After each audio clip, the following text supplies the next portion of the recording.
It is homecoming 2023 from Laclede County as the Lebanon Yellow Jackets are getting ready to kick off and play the West Plains Zizzers tonight. Lebanon coming into the game with a 6-0 record and West Plains with a 3-3 record. I'm Alex Boyer. Alongside me is Mike Flanders. Mike, Week 7 of the high school football season getting ready to kick off. It kind of seems unreal that we're already at Week 7. Alex, it's quite amazing. You know, here we are, early October. There's a crisp fall breeze coming from the northeast, and we got Zizzers and Yellow Jackets in the house. Homecoming 2023, baby. I was telling you and Austin and Garrett before we went live that last week I was sweating, and this week it's a cold front, and it's chilly up here, but luckily we're going to try to stay warm with the heat provided by the Lebanon R3 maintenance staff. And so getting ready to call some Ozark Conference football as the Yellow Jackets coming into this game averaging 49.5 points while the defense giving up just under 8 points per game. The Zizzers are averaging 30 points on offense and allowing 28 points on defense. The battles between these two teams, Mike, the last few years have been fun to watch. Lebanon has won the last two meetings between the Zizzers. Went to Howell County last year, Jacoby Foltz with that game-winning interception. Lebanon winning in a shootout 45-42.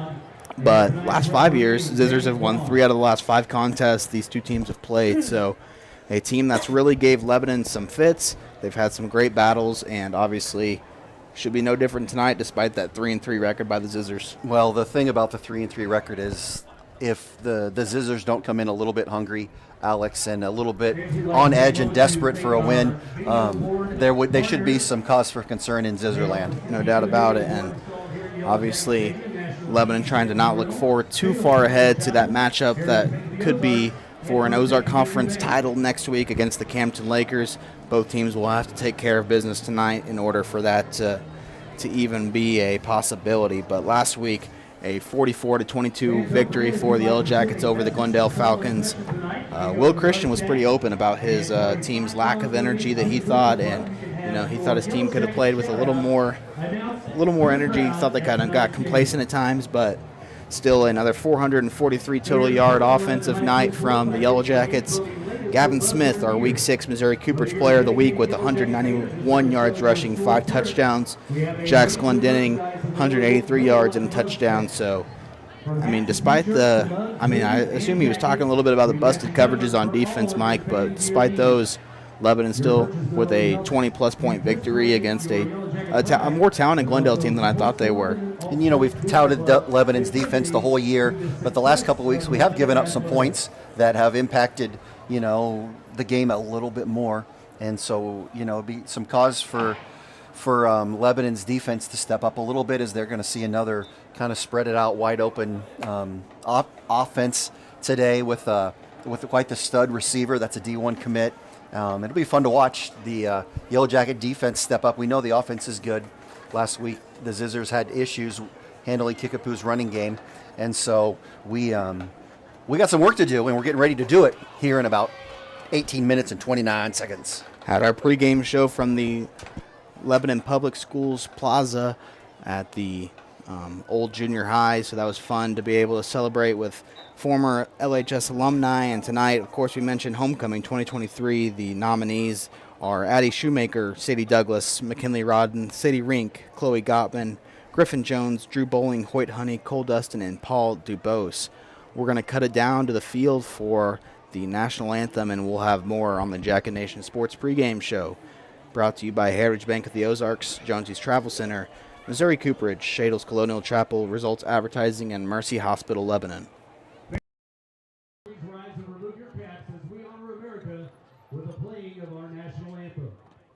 Tonight's anthem, performed by the Lebanon High School Marching Yellow Jacket Band under the direction of Aaron Stewart. Ladies and gentlemen, our national anthem.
Fans tonight, the Marching Yellow Jackets are joined by several distinguished alumni, all of whom made incredible contributions to the success of the LHS band program.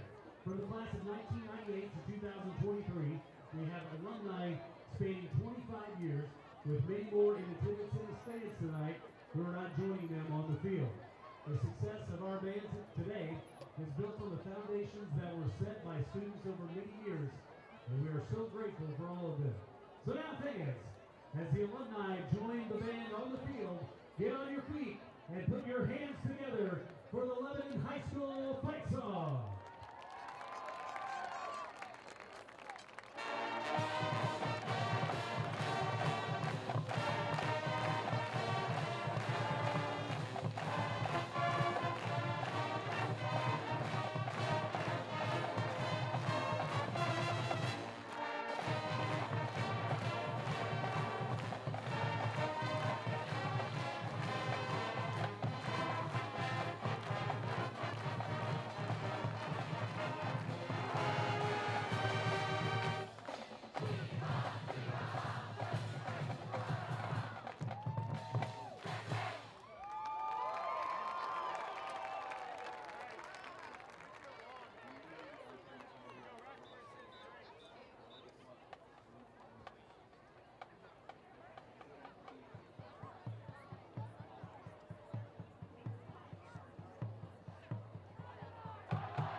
Back, It's going to be a great walk.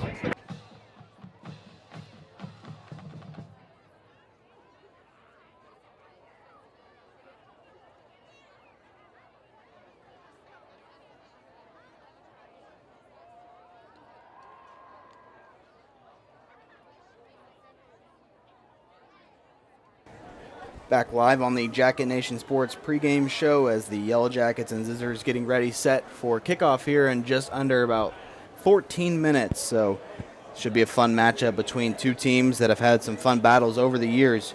Make sure that if you guys are watching at home, subscribe to the YouTube channel if you haven't already, liked the video, and drop a comment in the comment section. Let us know where you're watching from and let us know your graduating class. If you're an alumni of LHS, would love to be able to shout you out tonight. And of course, homecoming, a special night, or a special week in Leclerc County, I should say, with the homecoming parade on Tuesday, pep assemblies today throughout the Lebanon R3 schools. So a lot of spirit shown this week, and the black and gold fans always know how to put on for the city, and the homecoming is always full of many festivities. So we will cut to our Week 6 Missouri Cooperage Player of the Week interview with quarterback Gavin Smith, along with quarterbacks coach Zach Miller, who took time to join us to talk about the matchup last week against the Falcons and preview a little bit tonight about the matchup against West Plains. So we'll be back right after that. You're watching Jacket Nation Sports on YouTube. Joining me now on the Jacket Nation Sports pregame show is Lebanon High School quarterbacks coach Zach Miller. Coach, appreciate you taking the time every Friday to join us and becoming a normal friend of the program. Appreciate you having me on.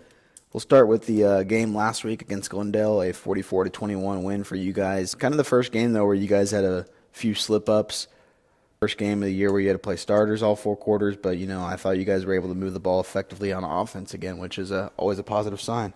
Yeah, there was some good and bad. Of course, you go back and watch the film, and it's never as good as it seems. It's never as bad as it seems.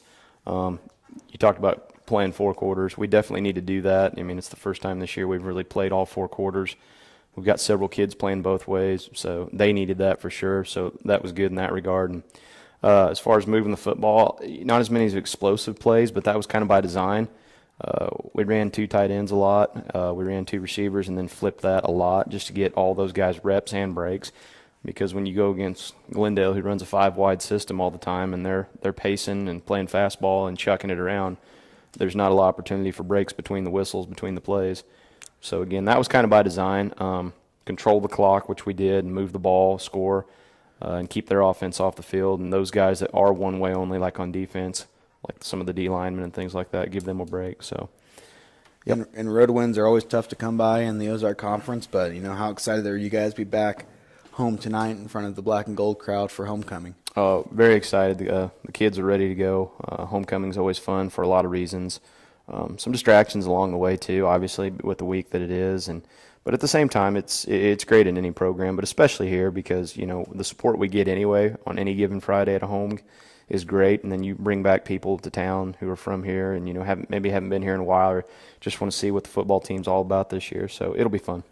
Will Christian mentioned last week after the game that he wasn't quite pleased with the effort level from you guys, but still didn't want to take away from the fact that you were able to go on the road and get a win over a talented Glendale team. I got to be honest, a team that I thought looked better than what I saw on film. But, your locker room's aware that the energy level will have to be there tonight in order to compete against a tough West Plains team that has played you guys really well over the last few years. So what are you expecting to see from them tonight? Well, kind of going off what Coach C said about Glendale, yeah, wins are hard to come by at any level, but especially you're in Class 5 in the OC going on the road against, like you said, a team that I think is playing their best ball right now. We'll not take that for granted at all. It's a win, and we'll take that every week. There was a little bit of complacency probably creeped in with our boys during the week of practice, and we noticed that probably during the game as well. And a lot of times they don't see it, and we don't see it until you put down the film where you're actually able to point it out to them. Telling them is one thing, but the mantra of what am I supposed to do, how am I supposed to do it, and why is it important to do it that way? Well, there were several examples for both sides of the ball to see that after the Glendale game. So I think they tightened up a little bit this week. Obviously, I think West Plains is sitting at 3-3, I believe, and that's not indicative of the team they have. They're much better than that. So for whatever reason, they are at 3-3, but the skill they have is still through the roof. They've got one Division I commitment that we know of, and several other kids that are going to go on to play college football. They're well coached. Their coach does a phenomenal job down there. Both sides of the ball on the offensive and defensive line, they'll be good. Offensively, they run a good scheme, so they'll give us some fits that we've had to practice up for all week. How hard is it to get your guys to stay focused on this week? Try not to look forward to what that matchup with Camden could look like next Friday night. It's never good. It's hard to bring up a game from the past because this is a new year, a new team, although there are some kids on this team from last year, but that might have crept in a little bit last year when we went down to West Plains, and it kind of came down to the last couple minutes. And we pulled it out down there in Howe County, and it was a great victory. But, some of that might have crept in last year. So you kind of point to that and this week and tell them, hey, we did that last year, and that game was a lot closer than we feel like it should have been. But, a lot of that might have been because of the distraction of the week to come. But I think the kids have taken to it really good this week. The messages that Coach C have given them every day before practice and what we've been coaching them up on, just they know the talent that's coming up here, making that drive from West Plains. They've been talented.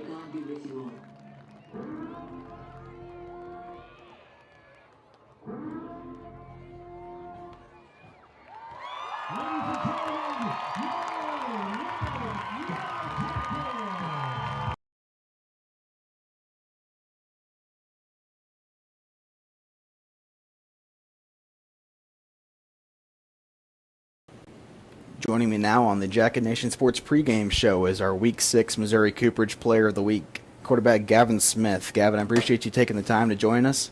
Yeah, thank you. It means a lot. So let's talk a little bit about last Friday night, a big win in Springfield for you guys, 5-touchdown performance from you, but I know that you care more about that 44-21 victory over the Falcons, but just talk a little bit about how you thought your team played last week. Yeah, I think we played really well. Of course, we had some mistakes. We let up 21 points. We don't want to do that. That's not our goal. It gets us ready for the Campton game. Just seeing spread and West Plains. We got 2 tough weeks coming up at home. People probably think that being a quarterback in a flex-bone offense that doesn't pass a ton isn't too complicated, but whenever you're going up the line pre-snap, what are some of those things that you're looking for before the ball is snapped? Walking up to the line, first thing I think of is find my reads, see if they're in a 3-4 front, 4-3 front, and then I find my 1 read and my 2 read.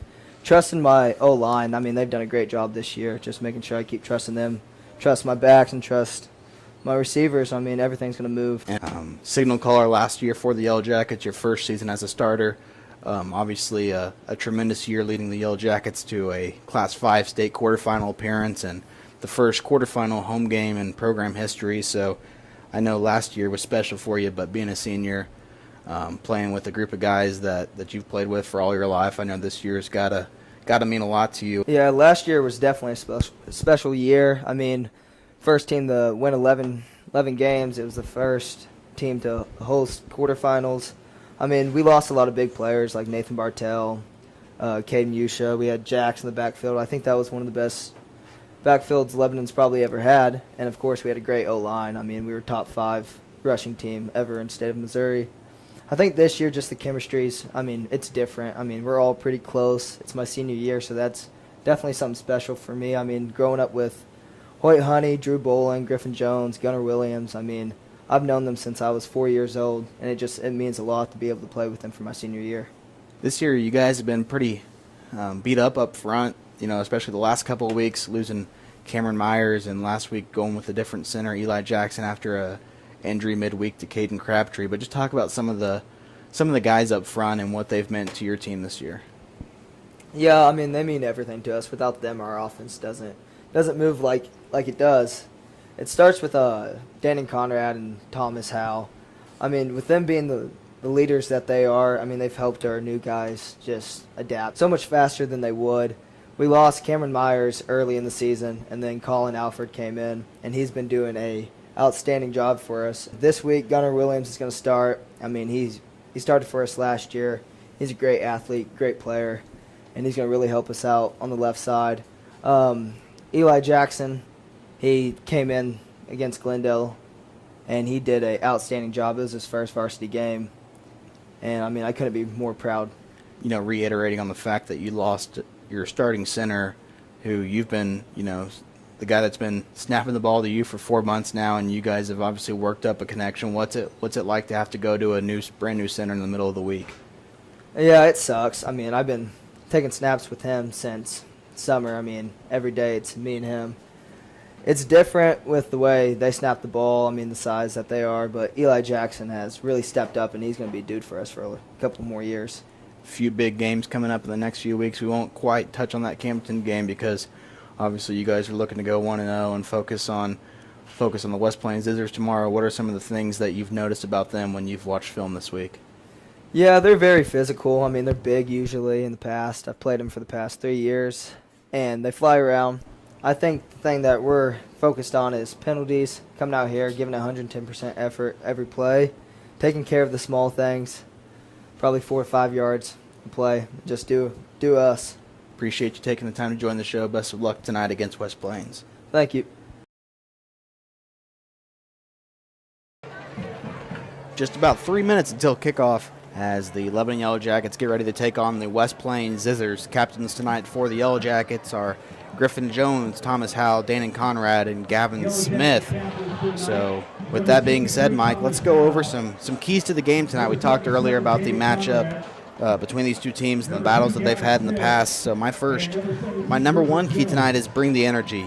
Coach Christian, he wasn't really inspired by his team's performance last Friday in Springfield. I stopped by practice a few times this week and saw it firsthand that coaching staff is preaching energy into this team for tonight. So I kind of expect Lebanon to jump out on the Zizzers early because if you let a Joel Wyatt coach team stick around too long, you're going to find out the consequences of letting that happen real quick. So that's my first key to the game. What do you have down? If win up front, if this Lebanon is going to do what they always do, winning up front in the trenches is going to be critical for them. They have to be able to check the box every week that they're winning up front. If they win up front, probably going to win on the scoreboard. There have been a few injuries at the offensive line. We're shuffling in some different guys this week, and so we have to make sure no matter what, somebody's holding the rope, filling in the spot, and doing what they need to do. And the results aren't going to change because what we do believe is when the line does what they do, big plays happen behind, beside, and in front of them. No doubt. And the last key to the game tonight I have is just win. Teams in the district and conference standings are starting to creep up on the Yellow Jackets a little bit. You have Campbellton playing some good ball right now, and Republic also in the district standings with the big win over Joplin last week. So making sure that at the end of 4 quarters you have more points than the other team is about the only thing that truly matters right now if you're the Lebanon Yellow Jackets. Securing home field advantage for this team I know is a goal of theirs, and in front of a crowd like this, homecoming atmosphere, they're going to want to play hard. So take it 1 week at a time, and the rest will work itself out. So those are our Jacket Nation Sports key to the game, and we'll go over some Class 5 District 6 standings as well while they're out there for the coin toss. Lebanon still remaining in first place with a 6-0 record, 51 points. Republic second place, 5-1 record. We mentioned they took down Class 6 state-ranked Joplin last week, 42 points for them. Third place, Willard with 34.17 points. Branson in fourth place, Glendale fifth, Central in sixth, and Parkview will round us out at seventh place. So Lebanon, Alex, has won the toss. They deferred to the second half. So that defense wants to get out on the field quick and make a statement tonight. So the Yellow Jackets will be on defense first. We'll see the West Plains offense. We'll hear from one of our sponsors and be right back here with our kickoff. You're watching Jacket Nation Sports on YouTube.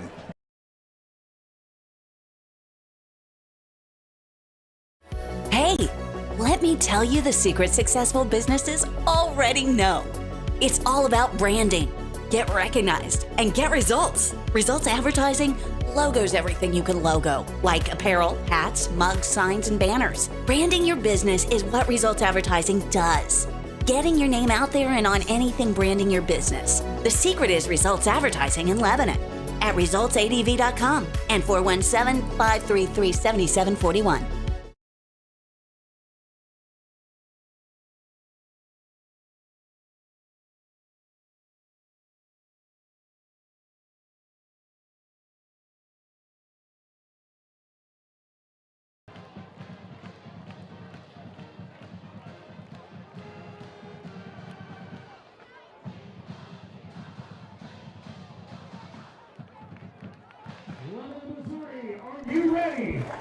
The Yellow Jackets will be set to kick off here, and we're about underway for week 7 of the high school football season.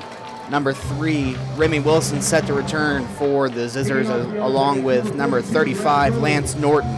So Rhett Rhodes will do the kicking for the Yellow Jackets tonight, and we will meet the Lebanon defensive starters after the kickoff. And Mike, can't beat Ozark Conference football on a Friday night, especially homecoming. I so look forward to this. We've got a fun game tonight that we're looking forward to. It's homecoming. Got an amazing crowd. You got a new sound system here at Yellow Jacket Stadium. Yeah, you notice that's shaking our camera clock, so apologies for that. And here we go. Rhett Rhodes kicks off. Remy Wilson gets the kickoff return and puts the ball on the ground, and the Yellow Jackets get on top of it. There you go. And Mike, talk about bringing the energy early tonight. A kickoff return for the second straight week, muffed by the Yellow Jackets opponent. Yellow Jackets get on top of it, and will get to take a snap on offense before the defense even has to step on the field. So I told you we'd meet the defensive starters for the Yellow Jackets. You're a liar. That's a lie by me. So the offensive starters tonight for the Yellow Jackets, however, Thomas Howe gets the start at left tackle. Gunnar Williams gets inserted into the starting lineups after the Yellow Jackets deal with some injuries up front. The senior, who has been a mainstay on the offensive line the last couple of years, goes back to the left guard position.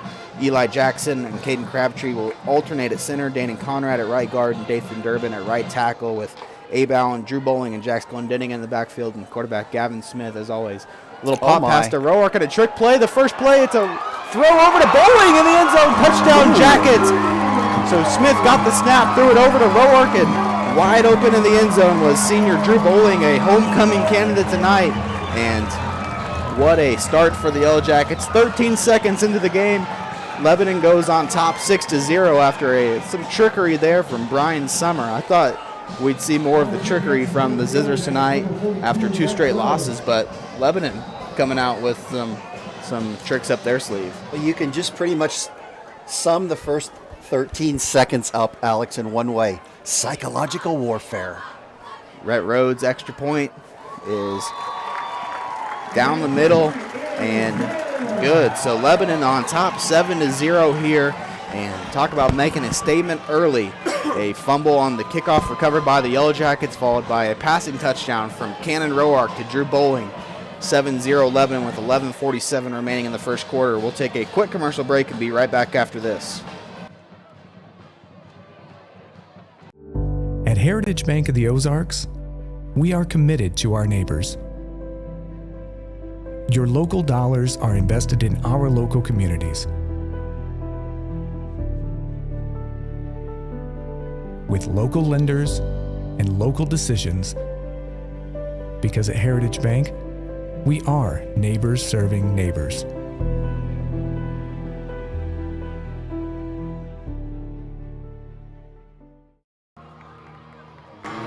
Different guys back there, Alex. 7-0 Lebanon after a touchdown pass from Cannon Roark to Drew Bowling gets the scoring started, and now the Zizzers will send a 3-man return team back. And I believe that's Briggs Houston, who's deep to return for the Zizzers, and we'll talk more about him here momentarily as the kickoff is fielded up at the 12-yard line. And he fumbles or slips and falls on the 13-yard line, Alex. That was Jackson Taylor who slipped and fell there, and so West Plains shooting themselves in the foot early here, and we'll start their first offensive drive of the night from the 12-yard line. We'll take a quick moment here to mention some of the starters on defense for the Yellow Jackets. Gunnar Williams, who normally wears number 44, had to switch over to number 61 this week due to moving to the offensive line. Mason Hendricks and Nick Allen will make up the defensive end positions. Jack Sklendenning, Braden Christian, Avery Starnes, and Griffin Jones at linebacker, with Hoyt Honey, Drew Bowling, Abe Allen, and Cannon Roark in the secondary. First snap of the night is a handoff to Remy Wilson, who goes to the left side and gets about 2 yards there after a nice stop by the Lebanon defense. Yeah, a little jet action to get the game going there. We're not sure if the Zizzers are going to stay on the ground or go to the air sooner than later, but we do know that they have a big target in number 10, and looking to Lebanon, we'll have to definitely keep an eye and a couple eyes on him as he comes off to this side. He's near us in the slot position, so you got twins right. Snap to Isaiah Jones. He turns around, hands off to Remy Wilson, who goes up the middle for about another 2-yard gain. So a big third down upcoming for the Yellow Jackets. And Mike forgot to mention that touchdown from Cannon Roark to Drew Bowling was brought to you by Riverfront Campground and Canoe Rental. So appreciate Riverfront for being our 2023 touchdown sponsor for the Lebanon High School football season. Make sure to check out Riverfront Campground and Canoe. And you blink, Alex, it's 3rd and 5. A big play here for the Zizzers as they are not under center this time. They had 2 backs out last time. Isaiah Jones gets the snap on 3rd down, drops back to pass, and throws it over to the left side over his intended target's head.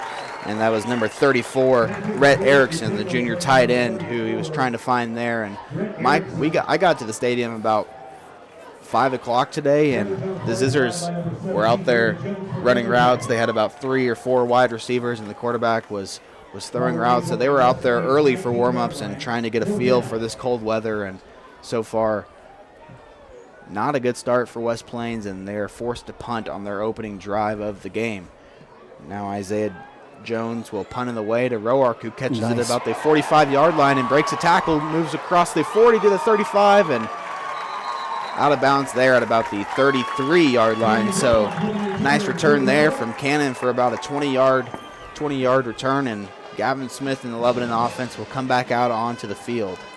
Cannon has really settled into that route or that position of returning punts. Done a great job there as Lebanon offense is back out. Kind of got a little bunch going on over here, Alex, on this left side.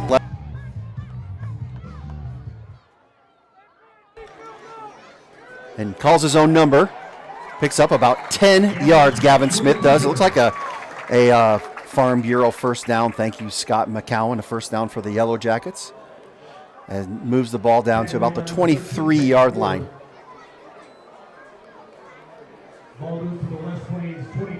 After 430 yards of total offense last week for the Yellow Jackets, so far so good. A couple plays and some big chunk plays. So we'll see what the Yellow Jackets can do for the rest of this drive. 1st and 10 from the 23-yard line. And Gavin Smith with the hard count and gets the Zizzers to jump offside, something that he has been so good at this year. And Lebanon will take a free 5 yards there. Did we have one last week? I don't remember one last week. It's got to be one of the first time in a really long time. Yeah, Glendale stayed pretty disciplined on the defensive end. Sorry for your guys' inability to see that. Forgot to switch back over to the normal cameras, but 1st and 5 now for the Yellow Jackets. Smith calls Abe Allen to his right, and now it's a toss to Abe Allen, who we haven't seen the last few weeks. Might get a lot of carries, but nice run there from Allen to move his head forward and gets inside the 10-yard line for a first and goal situation for the Yellow Jackets. That toss sweep to Abe Allen, it's like butter. Man, it's a beautiful thing. He gets out there, he runs hard, great cutback, and picks up about 12 yards. First down, Farm Bureau first down, and inside the red zone, past the red zone, inside the 10-yard line. So it's first and goal from the 9 for the Yellow Jackets.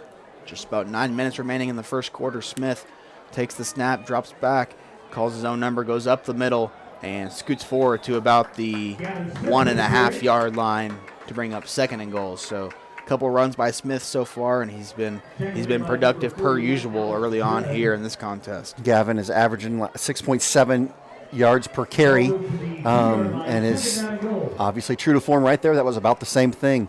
Looks like they are to the 2-yard line, so it's second and goal. Yellow Jackets sniffing for another touchdown to go up 14-0.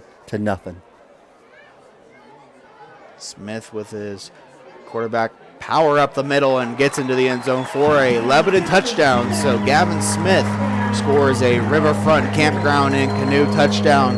And from 2 yards out, Gavin Smith puts the Yellow Jackets up 13-0 with 8:42 remaining in the first quarter. Lebanon on top, 13-0. You know, it seems like, Alex, there's a lot of times there that Gavin it brings so much power for a little guy. You know, he's not a large kid, but he brings so much power, especially on that cutback and that kind of quarterback draw, I guess, or he calls his own number, as you call it. Seems to excel at that, and especially that cutback there inside the red zone. He's dangerous. Gavin Smith with his 16th touchdown of the year, and the Yellow Jackets up 14-0 now after a 5-play, 38-yard drive, taking off a minute and a half off the clock. And so far, Lebanon got that energy memo, I would say, and dominating West Plains in every category so far. And 14-0 Yellow Jackets. And Mike, when you're playing a team that's lost 2 straight weeks and you're as talented as West Plains is, you hate to call them a desperate team, but you thought that they would have came out with a little more energy. But we've talked all year about those bus rides to and from West Plains. When you're traveling there, or when West Plains has to travel there, it always seems like that bus ride plays a big factor in the results of the games. Yeah, it's amazing. We're 4 minutes in, and this is kickoff number 3. In fact, Lebanon's ready to go, and West Plains is not even out there ready to go yet. And there's the whistle. Maybe Joel Wyatt's giving us some extra. Giving us some coaching. It looks like they've got the same formation. Well, they have a different guy back there. Looks like on this side is at number 24. Jackson Taylor, and then we squib it to keep things mixed up. Taken by Jacob Moore, who tries to get across the 30-yard line, brought down at the 29-yard line. Justin Mather checking in from Bolivar saying, "Go Jackets." And, of course, 2023 homecoming tonight. We will have the coordination at halftime. Also, we'll be talking with Lebanon High School boys wrestling coach Nathaniel Rogers, so make sure you stick around for that. And the West Plains offense getting ready to take over from the 29-yard line with 8:35 remaining. And we'll probably see some not quite desperation mode yet from the Zizzers, but they need to get something positive going here as Jones turns around, hands the ball off to Remy Wilson, and Wilson fights forward for a couple yards, but there is laundry on the field. Holding against the Zizzers, so we'll move them back another 10 yards. We'll do that all over again. Zizzers came out in a little bit of a bunch, kind of a tight formation there, Alex. I think they're going to take a deep breath, maybe try some power. They got to find a way to get some time off the clock because it's 14-0 with barely 4.5 minutes off the clock, and they're backing up 10 more yards here. So first down and 20 will be the result after the holding call from the West Plains offensive line. Manny Durbin, a 1972 LHS alumni watching from home. Keep it going, Jackets. Appreciate the support. Make sure that you guys are giving a thumbs up on the stream and subscribing to our YouTube channel if you haven't already, as first down and 20 for West Plains. And Isaiah Jones will go under center for the Zizzers as he takes the handoff, drops back to pass, and has Houston Deeb. We'll see if he goes after him. He tries, and Hoyt Honey there. Oh, my goodness. And called for defensive pass interference as Honey got there a little early, tried to make a play on the ball, but got too much of Houston's jersey, and refs aren't going to let that one slide. Yeah, obviously overthrew him a little bit. Had he not done, interfered, I don't know if it would have made that much of a difference. I think it probably would have been over his head, but it doesn't matter in high school ball. Yellow on the field, so they'll move up. And it still won't be a first down. That is not an automatic first down penalty in high school ball anymore. But they will move up in better position for first down yet again. So Hoyt Honey there on the coverage, also a homecoming candidate, along with Drew Bowling, who scored the first touchdown of the game. First down and 5 for the Zizzers after the 15-yard penalty. And, Mike, you talked to Curtis Allen before the game, and they said that they were going to try to double team and maybe even triple team Houston after that big performance last week against Kickapoo. And so far, West Plains going after him early. There is now a handoff to Jackson Taylor, who moves forward for about a yard, and we finally get the second down after 3 plays from scrimmage. Oh, this is their first second down in the game. Second down from the 36-yard line. 35-yard line. Zizzers kind of do a little bit of a play calls like Lebanon. The quarterback comes over, and that tends to keep the clock moving a little bit. But I think they're going to line up here. You got some trips going on, or twins with a tight end over there. Hand off to Jackson Taylor, who moves to the left side and is about a yard short. So a 3rd down and 1 upcoming for the West Plains offense after a stop there by Griffin Jones and Jax Glendenning. If you're West Plains, you're looking at your best short down situation.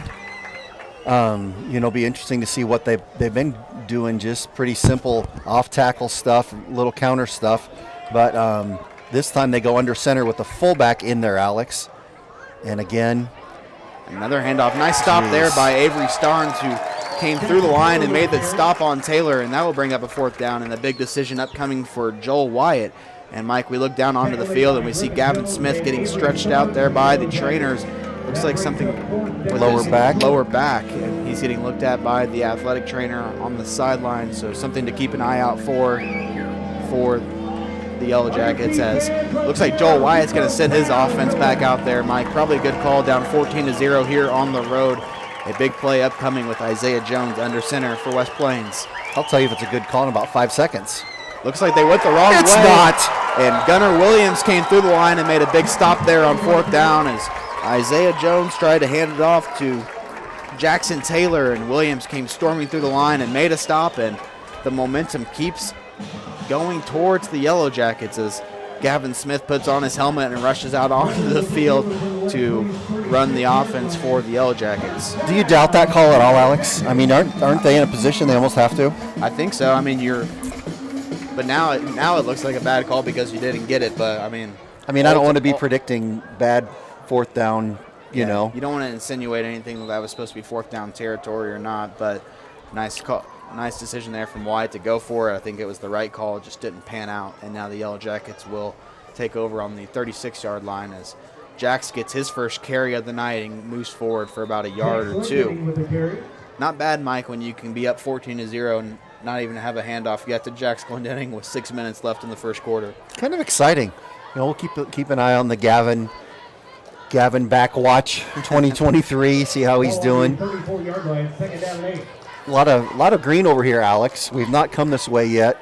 Could see a little toss to Bowling or maybe a counter to the other side, but 2nd down, and now the toss to Bowling on the left side, and he gets a hole up the middle through the 20, makes a man miss to about the 11-yard line. So Drew Bowling from the 34-yard line all the way down to the 11-yard line. Another chunk play there by the Yellow Jackets sets up first down from the 11. 11-yard line. First down.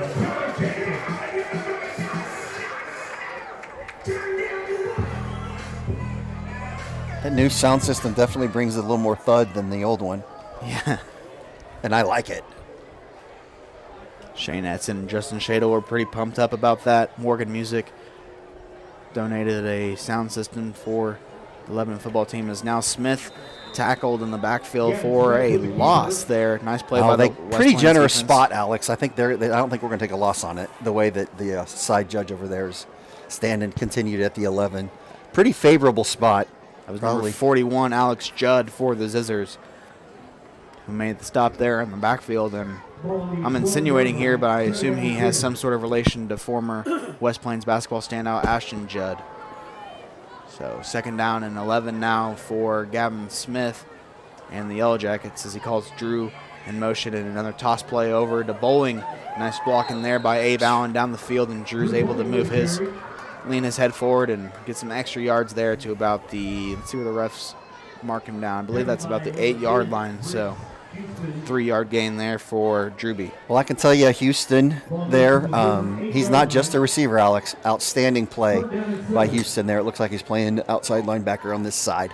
Great play by the D1 Northern Iowa Panther commit. Yeah, and I assume we'll see him put his hand on the ground at the next level and be some sort of tight end for the Panthers. Obviously, a lot of success for them in recent years. Is now 3rd down. The handoff to Allen. Tries to move outside, and nice pursuit there by the West Plains defense to tackle him in the backfield for about a loss of 3.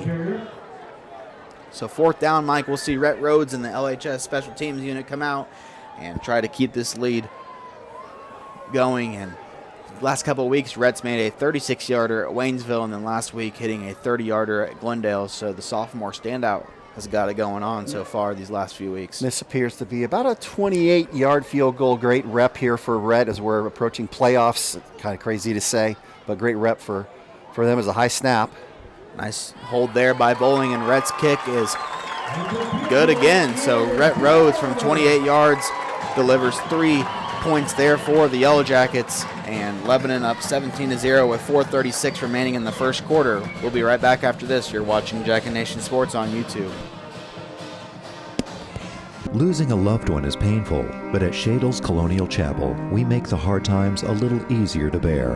With affordable funeral and cremation services, we offer 2 spacious chapels, a full-service banquet area for families to gather, plus the latest technology for honoring your loved one. Our website has everything you need, from pre-arrangements to flowers, even a place to reminisce. Let us help you remember your loved one. Shadle's Colonial Funeral Chapel, the area's most often selected funeral service.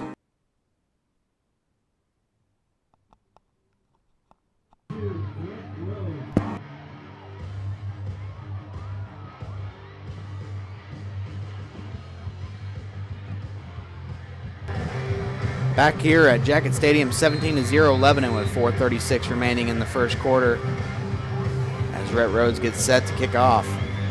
Ryan Walterman watching from the KJL radio news station, Go Jackets. Andrew Minkus watching from Asheville, North Carolina from the Cove, Go Jackets. So appreciate the support from all over as Jackson Taylor gets the return there and moves across the 20-yard line to about the 21. And with 4:26 remaining in the first quarter, West Plains comes back out onto the field down 17-0. As always, Alex, West Plains is a physical-looking team. You know, they got big dudes, they got athletes. Definitely looks good as their offense comes back out, but they need to generate some yards and some points, Alex, but probably even a little bit, just take some time off the clock so their defense can, or their offense can take some yards and some time so that their defense can get a little bit of a break. Jones snaps the ball and tosses it to Remy Wilson on the left side, who moves forward there for about a gain of 11. So enough for a first down there for West Plains on the first play of that drive. Looks like they're going to actually only give him 9. So second down and 1 there upcoming for West Plains. Lebanon continues to kind of mix it up a little bit on defense as Sturby Christian comes in.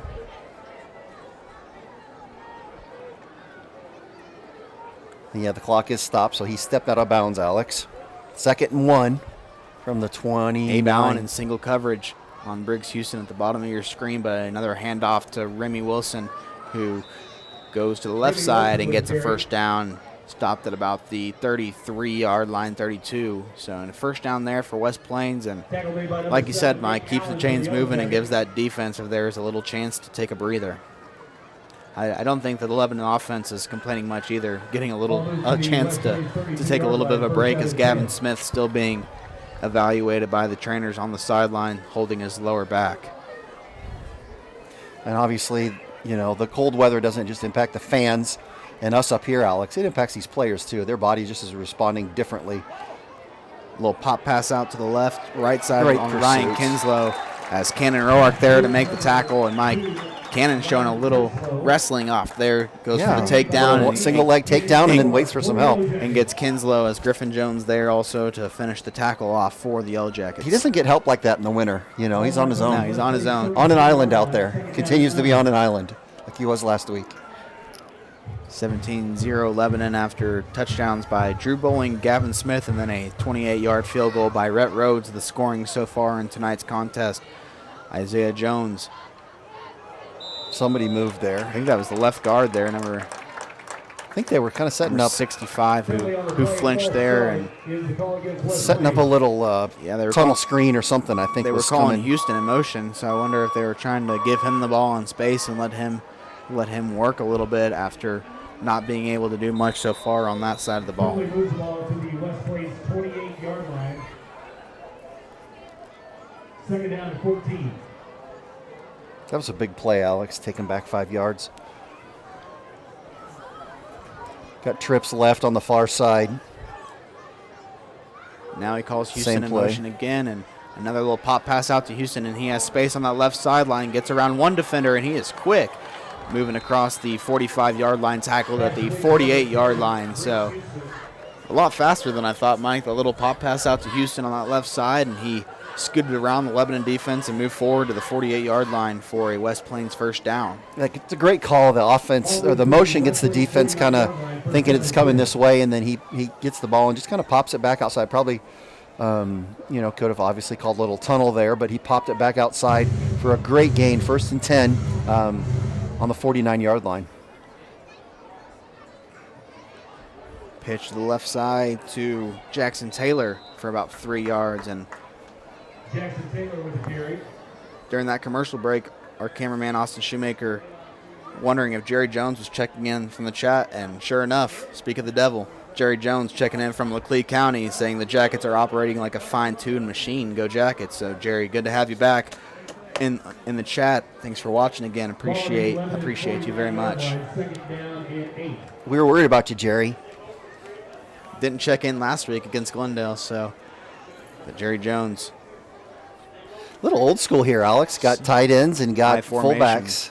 High formation for the Zizzers, as another pop pass out to Houston on the left side, and it's not a bad play call every time. If you could Little just give him the ball on the Little left late side. And hit by the Yellow Jackets, I so think that will. the ref threw the flag there from the back judge, and I think 15 extra yards will be coming here for West Plains. Yeah.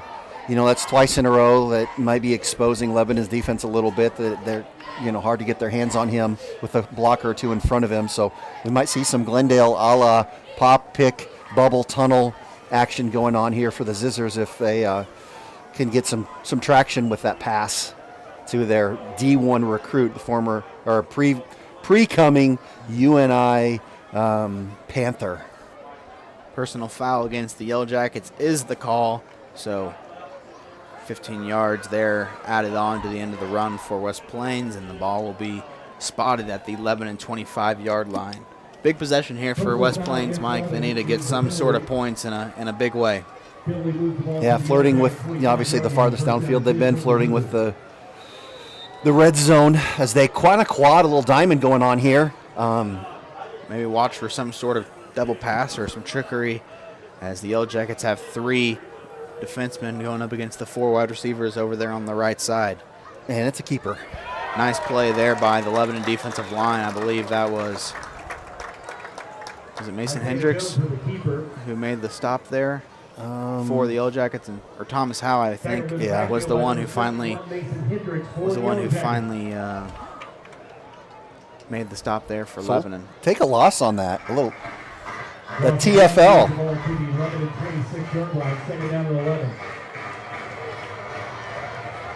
Man, I love fall, Alex. The sun's already down.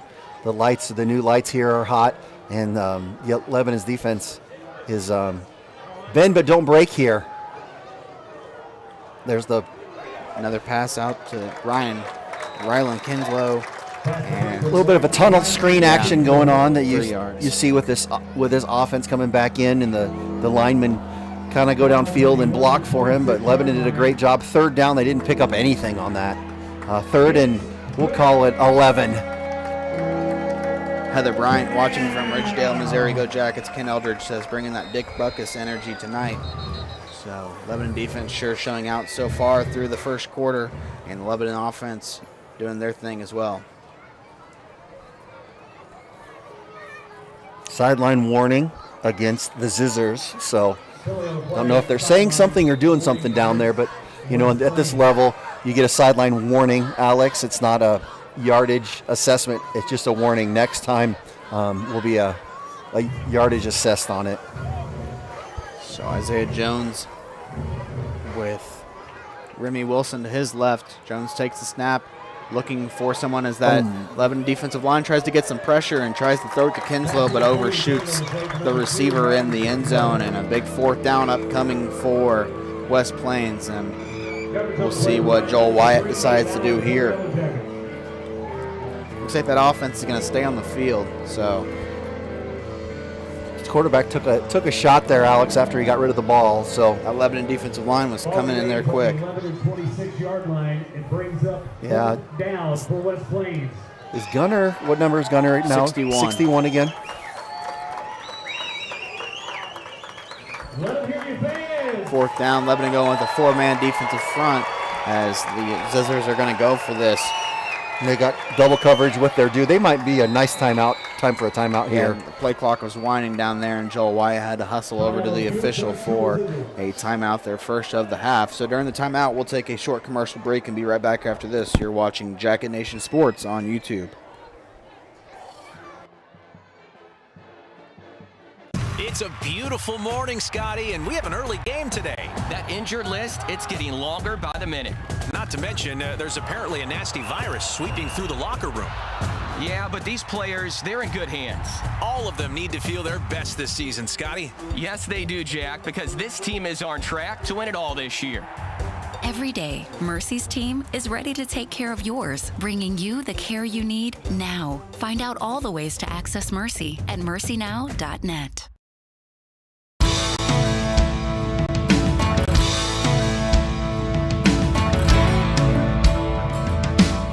Success isn't owned, it's leased, and rent is due every day. The harder you work, the harder it is to lose. Success, nothing less. Win the day. Shine bright on senior. Bring the heat. Team is everything. Leave it all on the field. Let's roll. Missouri Cooperage proudly supports the Lebanon Yellow Jackets. Fourth down and 11 upcoming for the Zizzers with 1:15 remaining in the first quarter. Isaiah Jones and shotgun with Remy Wilson to his right. Jones drops back to pass and has a man in the end zone, but overshoots him. Nice coverage there by Roark and tried Will Stafford in the end zone, but a turnover on downs is the result. And nice stand there by the Lebanon defense, Mike. Gave up some yards and bend just a little bit, but didn't break at all on that one as West Plains turns it back over to the Yellow Jackets. Yeah, probably would like to have that back again to get a little more time, about another second, and he probably could have been open, but the Lebanon defensive line did their job.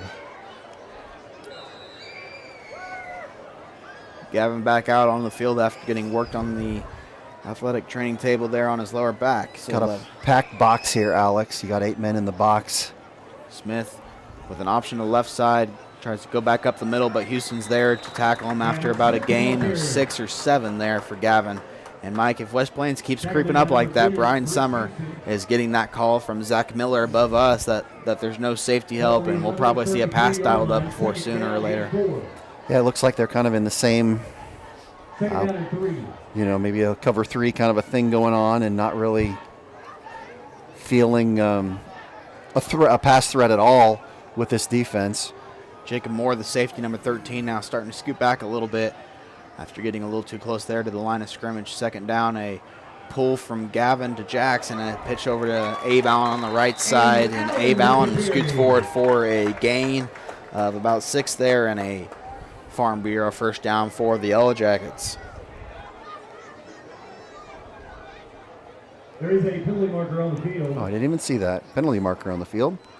Gavin pointed that it was going against West Plains there, so we'll see what the official call here is from the head referee tonight. Looks like they're going to wave the flag and pick up the flag, but first down stands for the Yellow Jackets. And Mike, Holly Rogers making a good point there in the chat. Lebanon State medalist wrestlers showing up on that first drive of the game. Cannon Roark to Drew Bowling. Cannon obviously a state runner-up last year, and Drew Bowling a state medalist as well. So the Lebanon wrestling team showing out on the gridiron. Sister coach is making those comments, loving on the fellas. Great pitch, Gavin. Gavin Smith pitches it to Jax, who Jax gives a mean stiff arm there to Jacob Moore. Wakes him up a little bit with a stiff arm to the face, and Jax moves forward across the 50-yard line into West Plains territory for another Farm Bureau first down. Jax is just saying, "Hey guys, I'm still here." But honestly, Mike, you're talking about a guy who's had 30-plus carries the last 2 or 3 weeks. So, if you can get Gavin the football and utilize those slots and still get positive yardage, you'll take a small week from Jax. As now Gavin gets tripped up there, and I think that was Briggs Houston who made the tackle for West Plains at the line of scrimmage to bring us to the end of the first quarter, as Lebanon absolutely dominant in the first 12 minutes of this contest, up 17-0. We'll take a short commercial break and be back for the second quarter. You're watching Jacket Nation Sports on YouTube. Jonesy's Travel Center is located at 2031 West Elm Street in Lebanon. Be sure to be on the lookout for the upcoming Jacket ID promotion that allows student drivers and Lebanon R3 school faculty members to receive a handful of discounts. Jonesy's wishes the Yellow Jackets good luck this year.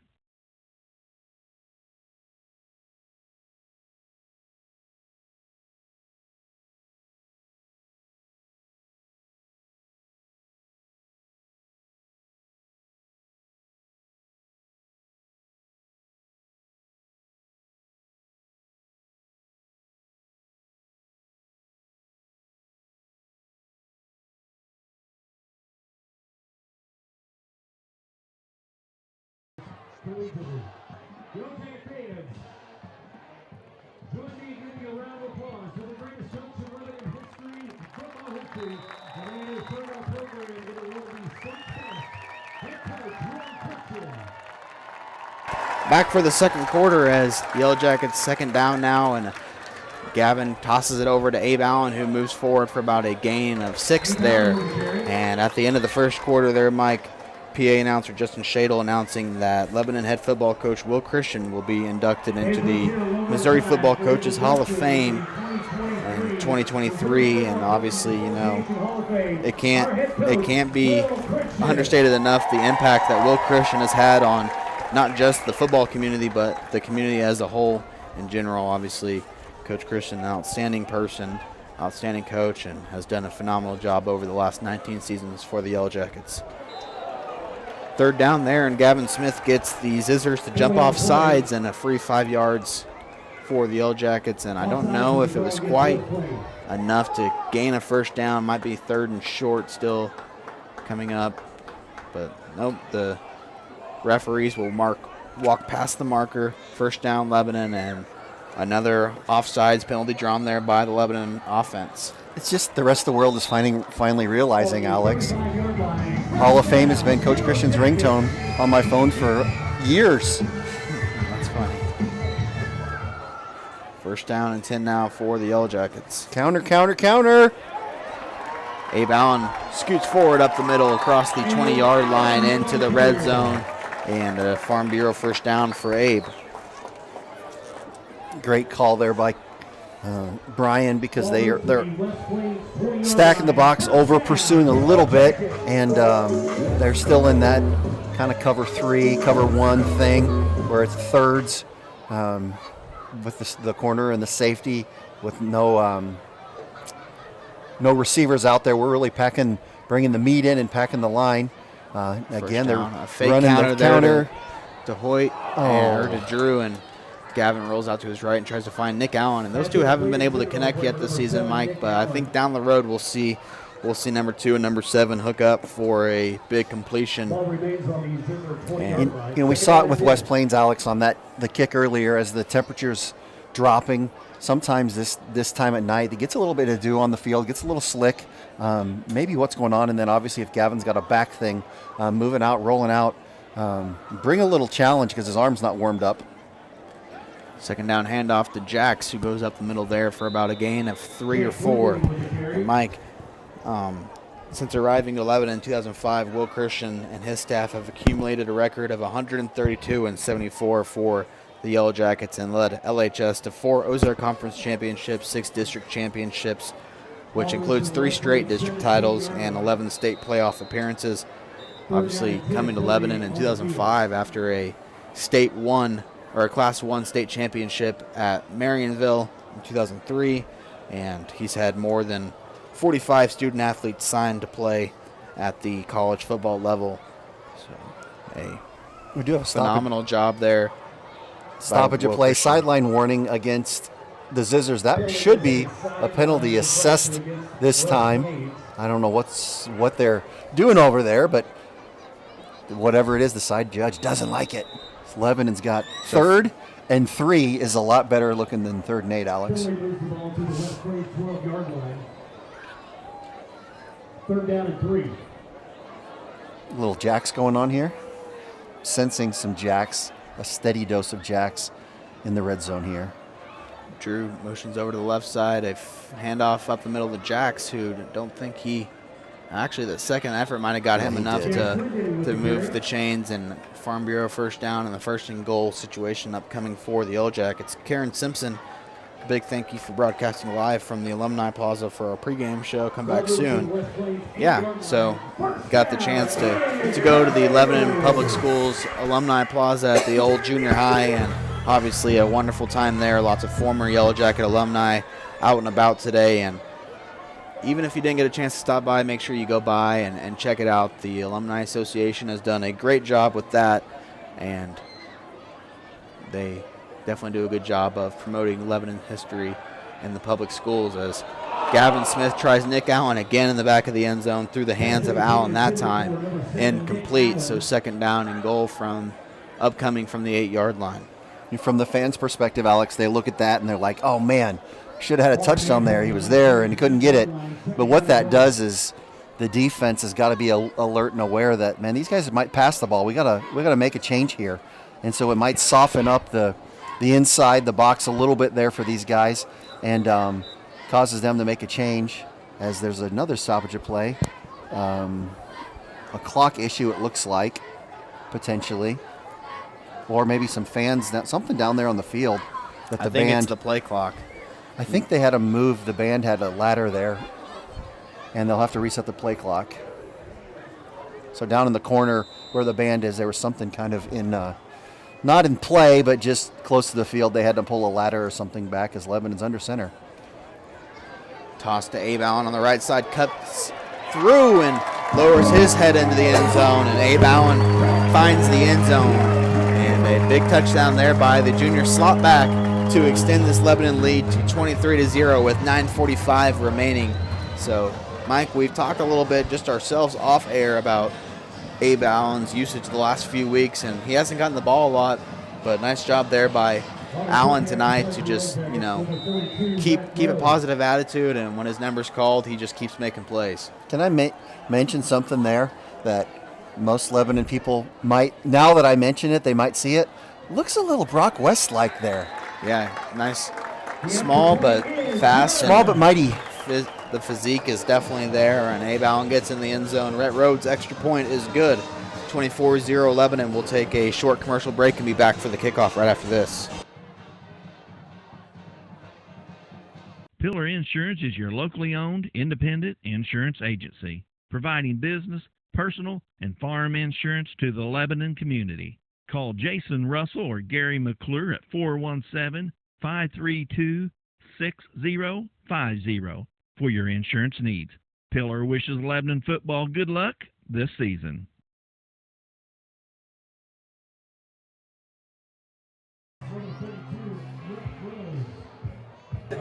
Rhett Rhodes getting ready to kick off there for Lebanon.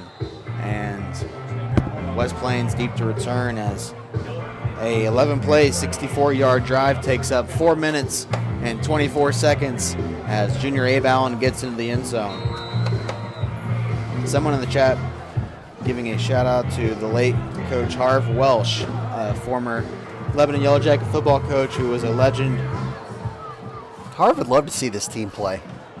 And the kickoff there returned by Jackson Taylor at the 15-yard line, cuts across the 20 and makes a move to about the 30-yard line where he's brought down by a swarm of Yellow Jackets. Actually going to keep going there to about the 33-yard line. So good second effort there by the West Plains Zizzers. And they'll set up shop here at the 33-yard line with 9:34 remaining in the second quarter.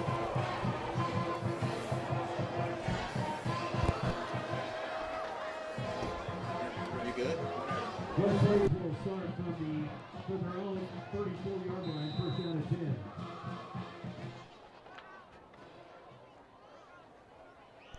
First down and 10 for the Zizzers here, down 24-0 with 9.5 minutes remaining as Jones fakes the handoff, a little play action there, and finds a wide open tight end, number 34, there across the 50-yard line. Big reception there for Rhett Erickson, who moves the ball into Lebanon territory to the 36-yard line.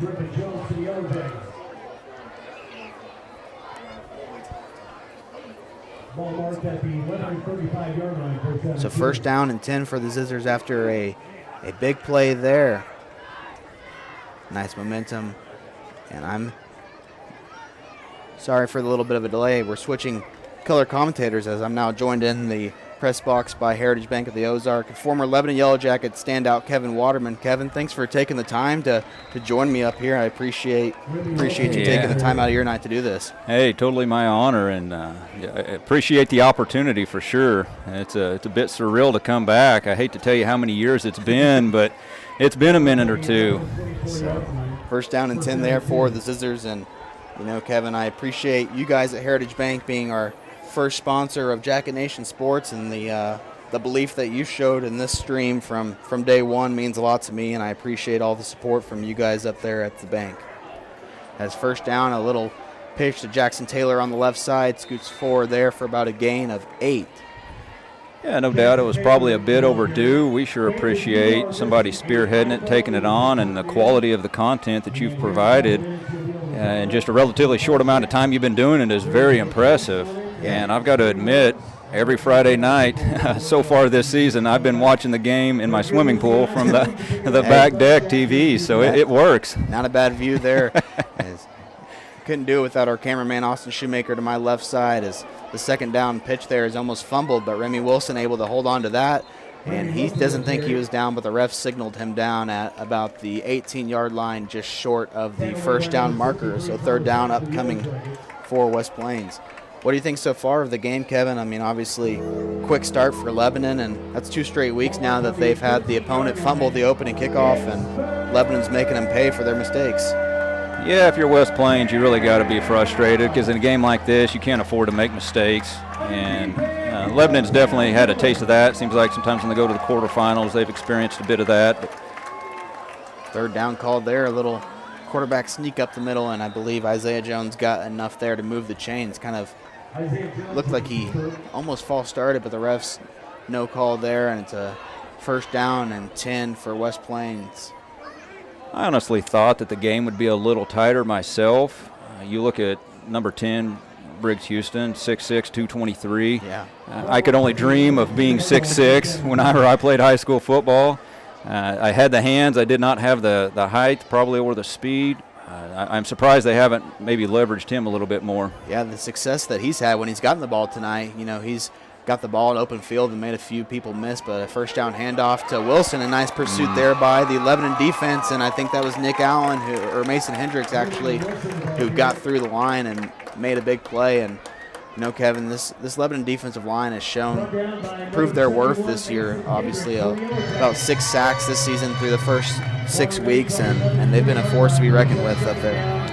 Absolutely. And if I would maybe be able to pick a place where I see probably the most improvement overall for the Lebanon Yellow Jackets, it's that defensive line this year. They have really impressed me. Yeah, Nick Allen, Gunnar Williams, Mason Hendricks, and Thomas Howe have done a phenomenal job up there as the second down play action fake by Jones and makes Allen miss and has a man in the end zone. There's Briggs Houston, the Northern Iowa commit, and a little off-scripted play there for West Plains results in a Briggs Houston touchdown from 11 yards out. West Plains gets on the board for the first time tonight with 6:24 remaining, and you spoke that into existence. When you got a guy who's 6'7" or 6'6" and can catch like Briggs Houston can with 257 receiving yards last week, it's a smart idea to give him the ball as much as you can.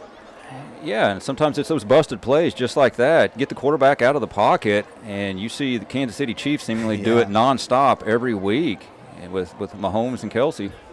The improvisation there from the Zizzers results in a touchdown as West Plains' extra point is up and good through the middle of the uprights. So West Plains down but not out yet. Cuts the deficit to 17 points with 6:24 remaining in the first half. We'll take a short commercial break and be right back after this. You're watching Jacket Nation Sports on YouTube. If you're looking for a new home, an investment property, or to explore the area, Century 21 will help you find exactly what you're looking for. Since 1971, Century 21 Real Estate has set the standard in the real estate business. So when it comes to your home, never settle. Move with the relentless agents of the Century 21 brand on your side. Century 21 is a proud sponsor of Jacket Nation Sports and Lebanon High School Athletics.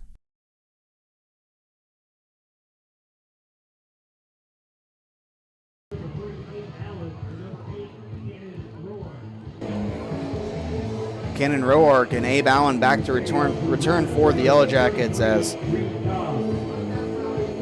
Reed Cobb gets ready to kick off for the Zizzers from the 40-yard line. And a little busted play there for the Zizzers results in 6 points as Isaiah Jones finds Briggs Houston in the back of the end zone. And West Plains will need to get a stop here with 6:24 remaining and try to put points on the board with Lebanon getting the ball out of the locker room. Braden Christian picks up the squib kick and moves to about the 40-yard line where he's brought down by a plethora of West Plains kickoff coverage unit players, and Lebanon will take over at the 40-yard line with 6:16 remaining in the first half. I was sitting here thinking they were honoring Coach Christian for all his success, not just at Lebanon, but at Marionville as well as a high school coach, and what he's done to turn this program around. I was visiting with Randy Yanks the other day, and I won't tell you what year he said his wife graduated, but he said the football team was 1-4, and I thought, well, did they just play 5 games back then or something? But it was 1 win in 4 years, and wow, yeah, that's rough.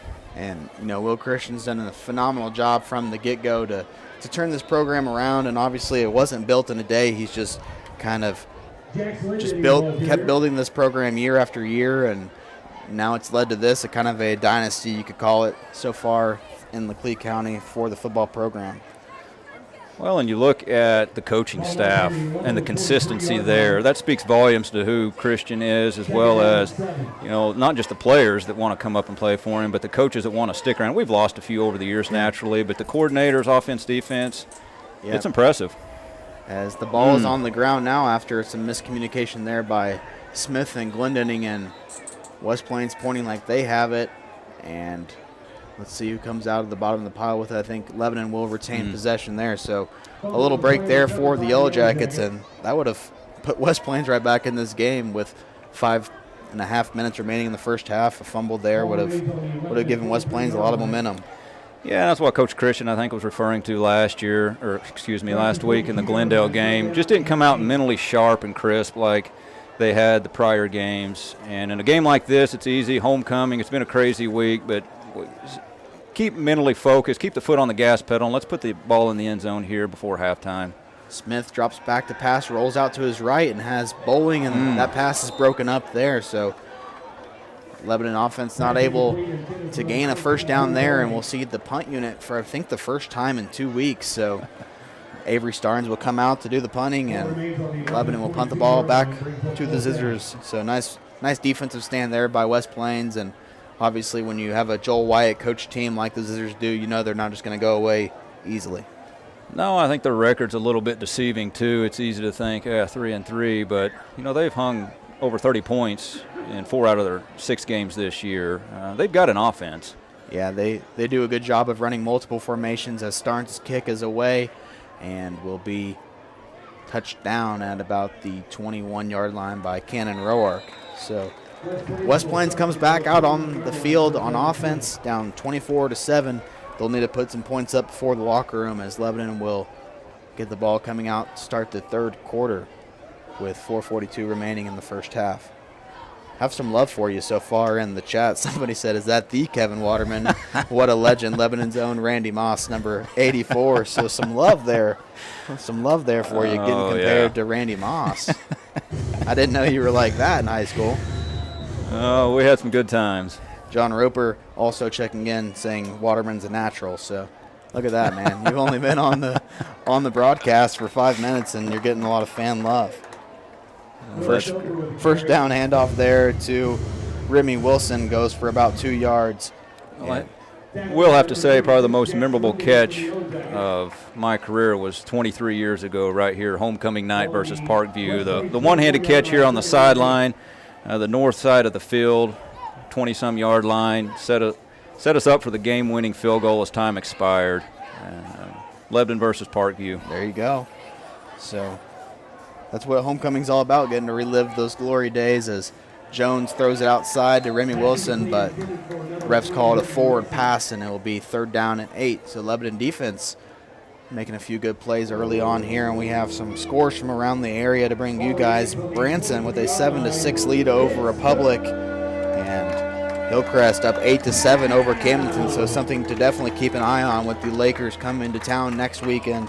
Going to be interesting to see how that result finishes up in Webb City, up 13-7 over Carthage. Big thanks to Garrett Brown, our scoreboard producer, for providing those. 3rd down, and Jones swings out left to Houston. A nice play there by Hoyt Honey to attack that ball, and makes a nice play there on the Northern Iowa commit, Briggs Houston. And that's exactly what you want to see if you're Curtis Allen, the defensive coordinator for the Yellow Jackets. Someone who's not scared to go up to Houston, make a hard hit on him, and Hoyt Honey does that on 3rd down to force a West Plains punt. So now the defense is starting to show up a little bit in this game, as back-to-back punts now for West Plains and Lebanon. Cannon Roark back to return for the Yellow Jackets at about midfield. Isaiah Jones, nice punt, as Roark will step away from that ball and takes a little bit of a Lebanon bounce down at the 47-yard line of the Yellow Jackets. So with 3:12 remaining in the first half, we'll see what kind of offense that Brian Summer decides to run here. Obviously, he'll take any points he can, but he probably wants to milk some of that time off and try to double up points here before they're heading into the locker room. Yeah, big stop by the defense. Give the offense. They got plenty of time with 3:12 left to march it down the field and hopefully put another 7 on the board. Gavin Smith under center calls Drew Bowling in motion to his left, and it's a pitch to Drew Bowling on that left side, and he scoots forward and has a little bit of open space there, crossing the 40-yard line, pushed out of bounds at about the 39. Actually the refs are going to mark him out of the 40-yard line. So nice carry there from Bowling, and when you get him on that left sideline in the open space, he's hard to bring down. Absolutely. Excellent speed around the end, and I would hate to play the Lebanon Yellow Jackets. In theory, you just load the box, stop them. But first, you got to find somebody who's got the ball. That's right. Yeah. My goodness. That's what makes this offense so confusing with the Yellow Jackets. Is now Gavin back to pass, has Drew on that wheel route and just overshot him there. Yeah. Had green grass in front of him, but a little overthrow there from Smith to Bowling will bring up 2nd down and 10. But yeah, like you were saying, when you're 16 years old and you're trying to stop an option offense, trying to, key in on assignments, it's confusing for defenses, and Lebanon's proved to to be really good at it for the last few years with this offense. Yeah, and to give a little love to the unsung heroes, and that's the scout team. Yeah. That helps this offense prepare week in and week out. Second down now, and Abe Allen comes in motion, and Gavin fakes the handoff to Jackson, pitches it over to Abe on the right side, and There he Abe goes. makes a man miss and cuts across the 20-yard line, brought down at the 19-yard line. So Abe Allen, have yourself a night. Scored earlier in the first half, and then nice little stiff arm there from Allen to gain some extra yards and gets a Farm Bureau first down for the Yellow Jackets.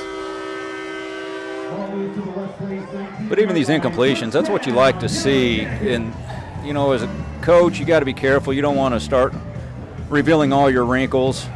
But at some point in time, you got to start trying to execute some of these plays, some of the dropbacks, some of the passes, to where you're better prepared, obviously going into some of the stiffer competition in the weeks ahead. So Gavin hands it off to Jax up the middle. Jax puts his head down and barrels his way into the end zone for a Yellow Jacket touchdown. So not a lot of time off the clock there, but Brian Summer will take that as the Yellow Jackets march forward in the end zone on a touchdown by junior Jax Glendenning to add to his state lead. And Rhett Rhodes will come on to attempt the extra point. And I was telling Mike earlier on the broadcast that we haven't called Jax's name a lot tonight, and that's not a bad thing because you can still be up 31-7 and you haven't even utilized your best offensive player. Not bad from Lebanon, as Rhodes extra point down the middle, and Lebanon will take a 31-7 lead with 2:47 remaining. We'll be right back after this. You're watching Jacket Nation Sports on YouTube. Do you like comic books, toys, video games, and collectibles? Massey's Comics has what you need. The locally owned comic shop has a wide variety of new and vintage collectibles, with new books coming out every Wednesday. Massey's Comics is located at 727 South Jefferson Avenue in the Keene Cash Savers Shopping Center. For more information, check them out on Facebook and Instagram at Massey's Comics.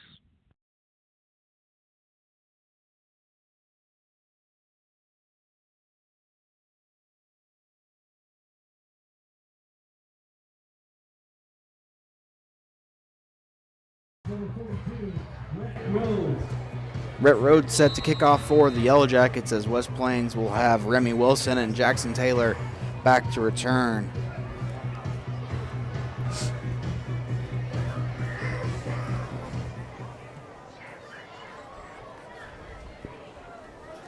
Taylor catches the ball at about the 10, gets some blocking there and moves forward about the 20-yard line. Nice coverage there by the Lebanon kickoff unit. I think there was also some laundry on the field, so penalty. We'll see who that's called on. Block in the back against the Zizzers is the call. So West Plains will have to start this drive from about inside their own 10-yard line. Yeah, and if you're Curtis Allen, this is where you want to see your defense come out and really flex. You've got them pinned down here. It's easy to just kind of be planning on the third quarter. Let's just get to halftime. We've got homecoming festivities, but if I'm a defensive coordinator, this is 3-and-out area right here. Let's get the ball back to the offense. You can see Will Christian and Brian Summer talking on the sidelines, probably talking about their timeout situation. Usually Coach Christian will go over to him and decide whether or not he thinks that they'll have enough time to score, and I think Lebanon will probably use some timeouts here if they can get some stops and some short yardages. When you have momentum, well, you got to keep it going. That's right, especially in high school football, especially when you're playing the West Plains Zizzers, who've given the Yellow Jackets some tough battles over the last few years, as Jones fakes the handoff, drops back to pass, and doesn't have anyone open in that Lebanon defensive line coming in quickly. Jones will have to get rid of that ball.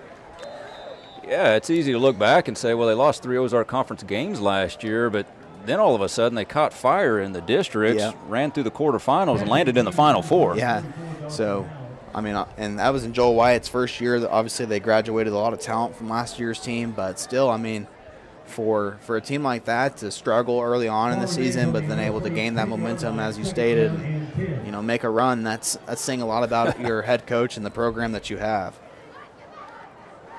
So 2nd down and 10 upcoming for West Plains with Isaiah Jones in shotgun formation. Remy Wilson lined up to his right. Cause Briggs Houston in motion, fakes the screen pass there and has a man deep, and I think that was Rylan Kinslow, who actually was open, but just a little bit of an overthrow there by Jones to Kinslow, and third down. So Lebanon hasn't even had to call a timeout yet with 2 forced incompletions and getting to save those timeouts, which Brian Summers probably loving that. Yeah, and if you're coach of West Plains, offensive coordinator, you've got to really kind of be a little disappointed at this point in time. Well, here we go. We got a timeout on West Plains. So West Plains wants to talk this one over, but yeah, as you said, you got a decision to make. Do you try to throw the ball and if you throw another incompletion, you burn no time off the clock and Lebanon keeps all 3 timeouts, or do you sacrifice running it and maybe not getting that first down, but forcing the Yellow Jackets to call a timeout? So obviously decisions looming inside the huddle over there on West Plains is big third down upcoming here. West Plains will have 1 timeout remaining. Yeah, I'm a bit surprised that the passing game hasn't been more in sync tonight for West Plains. I came in expecting a little more 5-10 yard outs, loosen up the defense a little bit, go over the top. Number 10, the kid is just unreal, his size, and he can leap.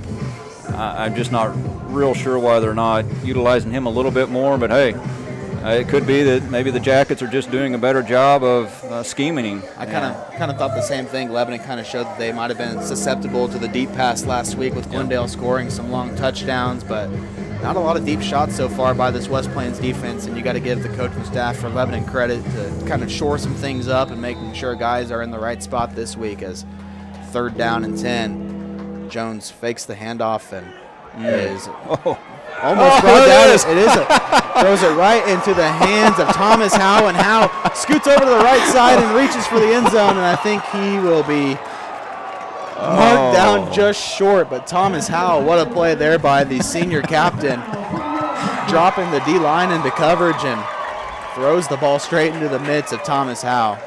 He's at the 1 foot line. I mean, you gotta love the effort there by Howe to get around the edge and almost stuck that ball out to score. And the favorite part is he was trying to run off to the sideline, and the coaching staff is yelling at him to come back in to play offensive line. So you gotta love the effort there by the senior captain, and big play there for Lebanon, and obviously look to punch the ball in here in the red zone.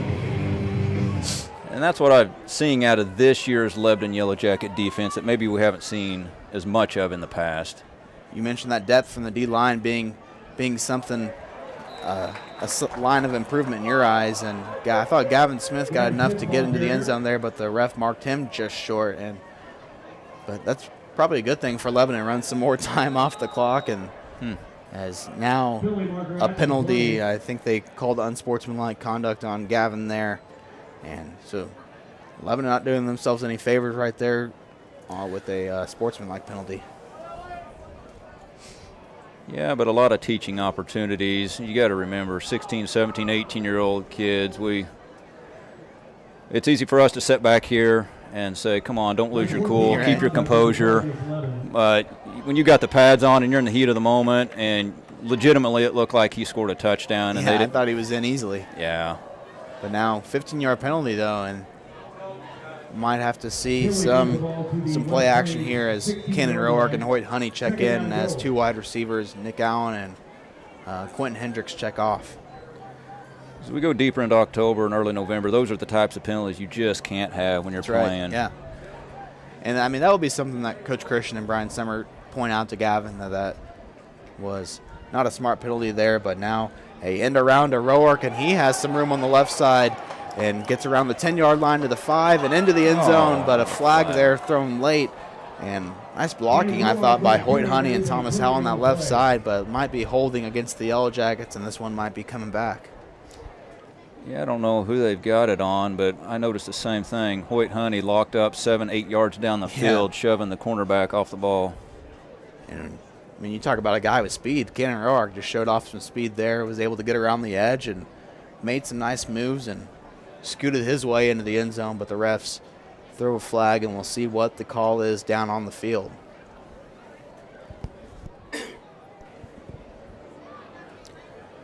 Seems like they can't quite figure it out either. Maybe they'll just call touchdown. Long discussion here by the officiating crew, and we'll get the call from the head referee as holding is the call against the Yellow Jackets. Seems like a long discussion just to call holding against Lebanon. I kind of thought there might have been multiple flags against both teams, but holding against Lebanon will take that touchdown from Cannon Roark off the board, but kind of right back to where they started after a long game there. The holding call brings it back to the line of scrimmage at the 18-yard line. Well, and it appeared to me last week that Glendale interior defensive line showed up to play. Yeah. And they presented some challenges, and what I'm seeing here tonight is an offensive line that says, I don't care what you're going to throw at us, we're going to run the ball, and we're going to run it effectively. Yeah. You talk about unsung heroes. That Lebanon offensive line through the last few years has been absolutely a force, and Abe Allen gets a handoff and scoots past the 10-yard line to about the 5-yard line where he's marked down. So 3rd down and goal upcoming as that clock continues to tick, and Brian Summer going to take his time to ensure Lebanon gets points with as little time on the clock as possible.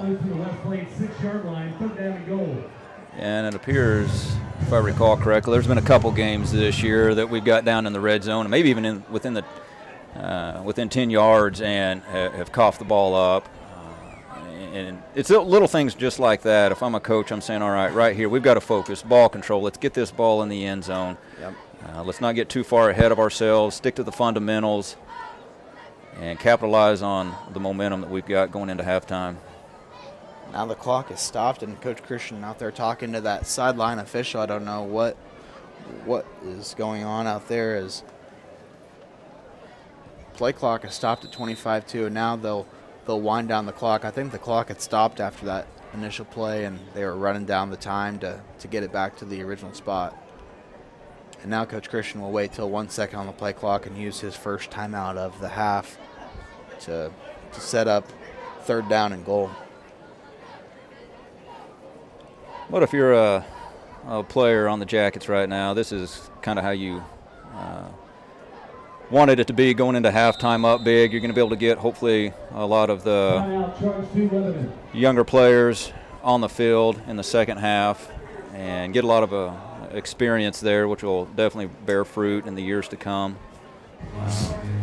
During this timeout break, I want to take time to thank our primary sponsors, Heritage Bank of the Ozarks, Jonesy's Travel Center, Mercy Hospital Lebanon, Shadle's Colonial Chapel, Results Advertising, and Mercy Hospital Lebanon. So I appreciate Kevin Waterman of Heritage Bank coming up and joining me during the second quarter, and former Lebanon football standout. We were talking during the commercial break. People are still talking about this one-handed catch. So I think you're underselling your high school career a little bit, and someone compared you to Randy Moss. So I didn't know I was going to be talking with an absolute legend up here, but I really do appreciate you taking the time to come up here and call some Yellow Jacket football with me. And again, appreciate the support from Heritage Bank of the Ozarks and the entire community, really, that we've been receiving on this the last few weeks. Yeah, it's a really good match. There's a lot of great people that work up at Heritage Bank, and I'm glad to be a part of that team and glad to be able to partner up with you and kind of take the next step in providing access for all viewers. I love the streaming access myself. So after the timeout now, 51 seconds remaining in the first half. Gavin Smith under center. See what they can dial up here on 3rd down. Calls Abe in motion, and he pitches it to Abe on that right sideline, and he could walk into the end zone as he crosses the pylon. Abe Allen with his 2nd touchdown of the game on a 5-yard rushing touchdown. Lebanon extends their lead to 37-7 with 47 seconds remaining in the first half. And you don't think it means something to Coach Summer. He's out there fist bumping, high-fiving, screaming, just like we basically scored the go-ahead touchdown in the 4th quarter. That's good to see.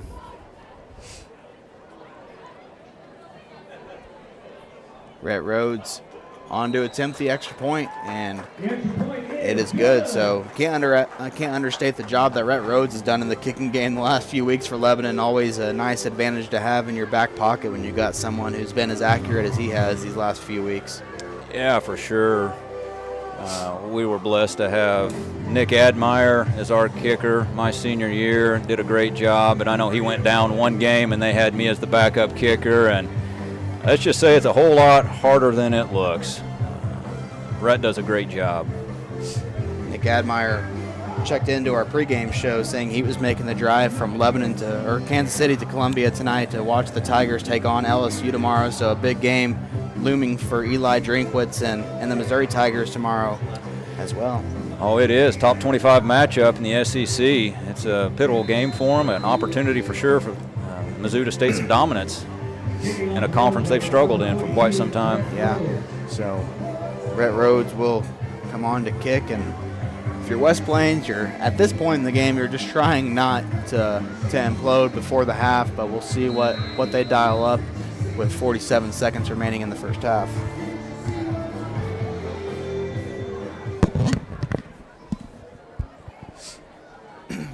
Kickoff to Remy Wilson, fielded at the 5-yard line, scoots across the 20-yard line, and is brought down there by a swarm of Yellow Jackets at the 29, 30-yard line. So with 40 seconds remaining in the first half, Lebanon has 2 timeouts remaining. We'll see how aggressive Will Christian wants to get on the defensive schematics and how aggressive Joel Wyatt wants to be with Lebanon getting the ball to start the second half. We'll see if he tries to push the offense down the field or maybe just run the ball and get to halftime. Yeah, I wouldn't be surprised whatsoever if they just don't run a couple plays here. A little pop pass out to Kinslow on the right sideline, and he's able to get about 7 yards. Fumbled the ball, and that would have been disastrous for West Plains, but ball rolled out of bounds, I think, and able to stop the clock.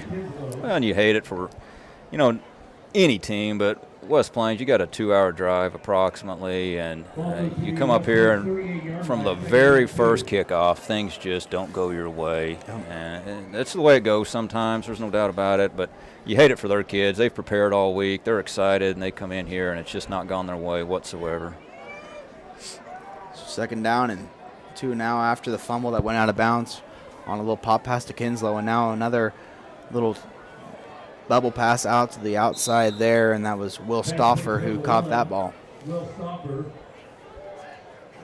Gained enough for a first down, so West Plains at the 46-yard line with 29 seconds left here with a timeout in their pocket, maybe try to get into field goal range. I don't know about their special teams game, but just some sort of points would be a positive for them heading into the halftime locker room after the first half that they've had.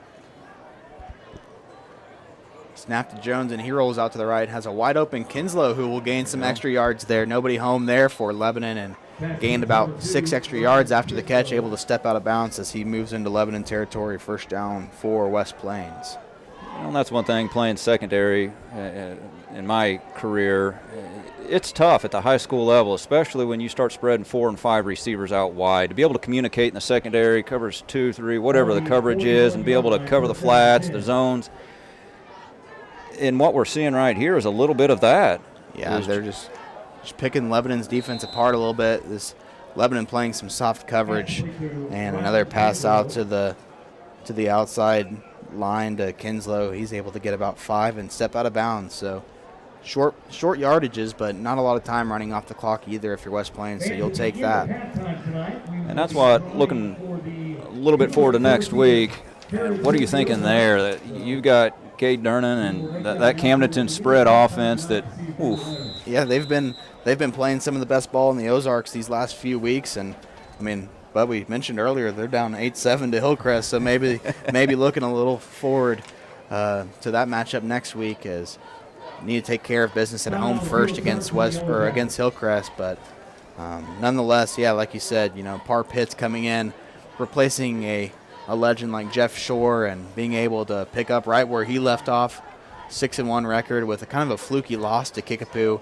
I know Camden turned the ball over about 3 times in 45 seconds in that matchup, and allowed Kickapoo to put a lot of points up on the board quick. So kind of a fluky result in that game, I believe. And whenever you get purple versus Lebanon, it's always a fun matchup, no matter the record between both teams. Yeah, erase the records, erase the rankings, none of that even matters.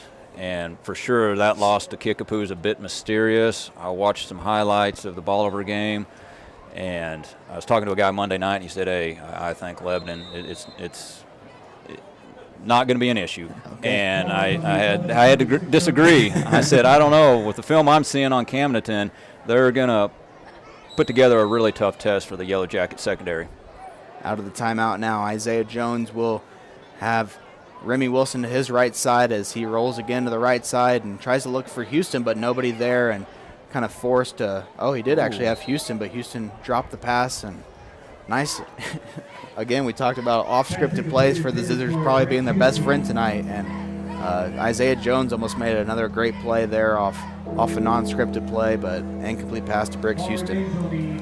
And if you're West Plains right here, what have you got to lose? You've got one of the best players in the Ozark Conference. Drop back, get the ball in the end zone, give him a shot. I know what I would do if I had a 6'6" target. I would say run 36 yards as fast as you can, and that ball will be thrown up to you. And absolutely. Yeah. Lebanon going with a little bit of prevent defense, throwing Gavin Smith shaded over towards Briggs Houston's side. Jones will drop back and throw it up into the air, and picked off there by the Yellow Jackets. Gavin Smith comes out of the end zone with the ball and is taken down by Houston. So an exclamation point to end the half for the Yellow Jackets as Isaiah Jones throws it to the opposition quarterback, Gavin Smith, but there is a flag on the play, so roughing the passer against the Yellow Jackets, so an untimed down.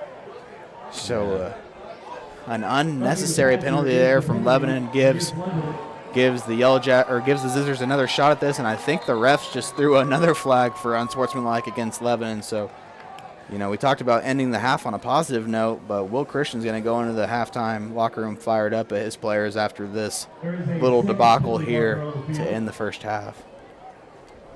Yeah, it's not talked about a lot, the big three, the offense, defense, special teams, but you got to throw composure in there. Those unsportsmanlike penalties, roughing the passer off, that can be subjective from time to time, but there's no reason to lose your cool, to say something to a referee disrespectful. Just apparently is what happened there on that. And yeah, if this was a meaningful possession right here, this could impact the sequence of the game. So roughing the passer called on the Yellow Jackets, 15 yards added there, and now we'll get the unsportsmanlike penalty to add on another 15 yards. So you talk about from having to shoot a Hail Mary into the end zone to giving West Plains a really good chance at some sort of points here to end the first half, and not what you wanted to see if you're a Yellow Jacket fan. But also want to take this time to introduce the 2023 homecoming court: Addie Shoemaker, Sadie Douglas, McKinley Rodden, Sadie Rink, Chloe Gottman, Griffin Jones, Drew Bowling, Hoyt Honey, Cole Dustin, and Paul DuBose, and we'll have that homecoming coronation streamed on our YouTube channel at halftime after the LHS marching band performs. And always a fun night, or a fun week, homecoming week in Lebanon. Macleay County does a great job of showing their support for the Yellow Jackets, and always just a fun week, homecoming week. I know the coaches probably don't like it. Takes away from practice time. It can be a little bit of a distraction, but if you're a fan, you got to love homecoming week in Macleay County. Yeah, it just adds another degree of excitement, an element of drama and suspense, if you will. And I unfortunately wasn't able to make the homecoming parade, but it looked like they had a good turnout and the weather cleared off, and it was a nice evening. So West Plains will call their last time out. That ball got moved up all the way to the 11-yard line, Kevin. So, you talk about them having to chuck a Hail Mary up from the 40-yard line, 30 yards and penalty yards, and West Plains will have only 10 yards to go to score. But, I'll talk a little bit about the Lebanon High School Alumni Association, the job that they've done promoting the history of Lebanon schools throughout the last couple of years. Was able to film our Jacket Nation Sports pregame show out there, and was able to get a lot of love from them, and just the job that they've done, and they've made that plaza look absolutely phenomenal at the campus of the old junior high. Yeah, a lot of dedicated folks there doing a good thing, preserving a lot of history. So West Plains will have no timeouts remaining. It'll be interesting to see if Will Christian wants to kind of see that the offense that West Plains comes out in and might have to use a timeout in your back pocket. You can't take it with you. You might as well call it after you see the offensive formation that they line up in.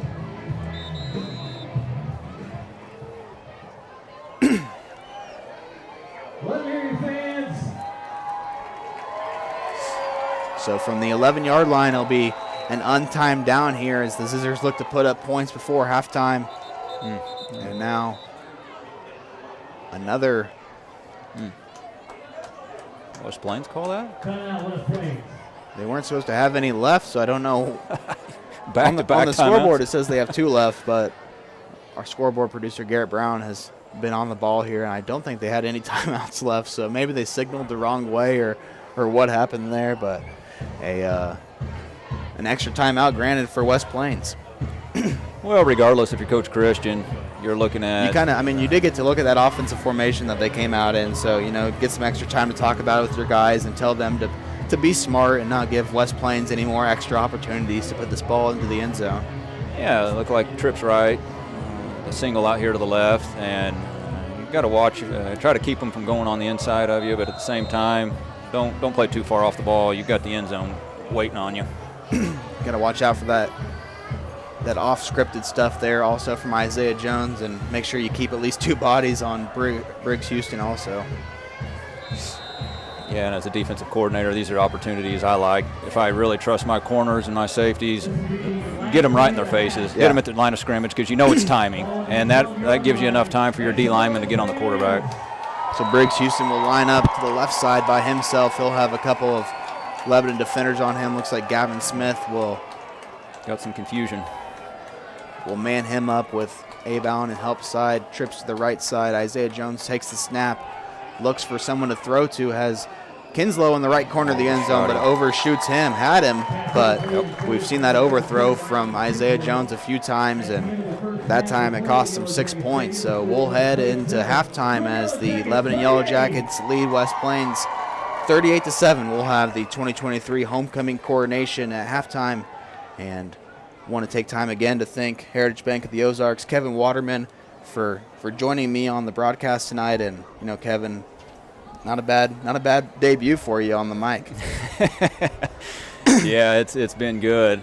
They were all giving me grief before I came up here. I was down at the booth working, but they're a good group of folks. Really enjoyed it. It's a pleasure to be able to work alongside them, and love what you have going on here. But yeah, for sure. Keep up the good work, hone the craft, and don't forget to take time to enjoy the journey. That's right. Well, I appreciate it, Kevin, and appreciate Heritage Bank of the Ozarks for being our primary sponsor, our first sponsor to hop on board with Jacket Nation Sports. Couldn't do it without them and all of our other sponsors and the support that we've had from this awesome community. But we'll take a quick commercial break and then be right back after this on Jacket Nation Sports. Lebanon up 38-7 over West Plains. You're watching Jacket Nation Sports on YouTube. At Heritage Bank of the Ozarks, we are committed to our neighbors. Your local dollars are invested in our local communities. With local lenders and local decisions, because at Heritage Bank, we are neighbors serving neighbors.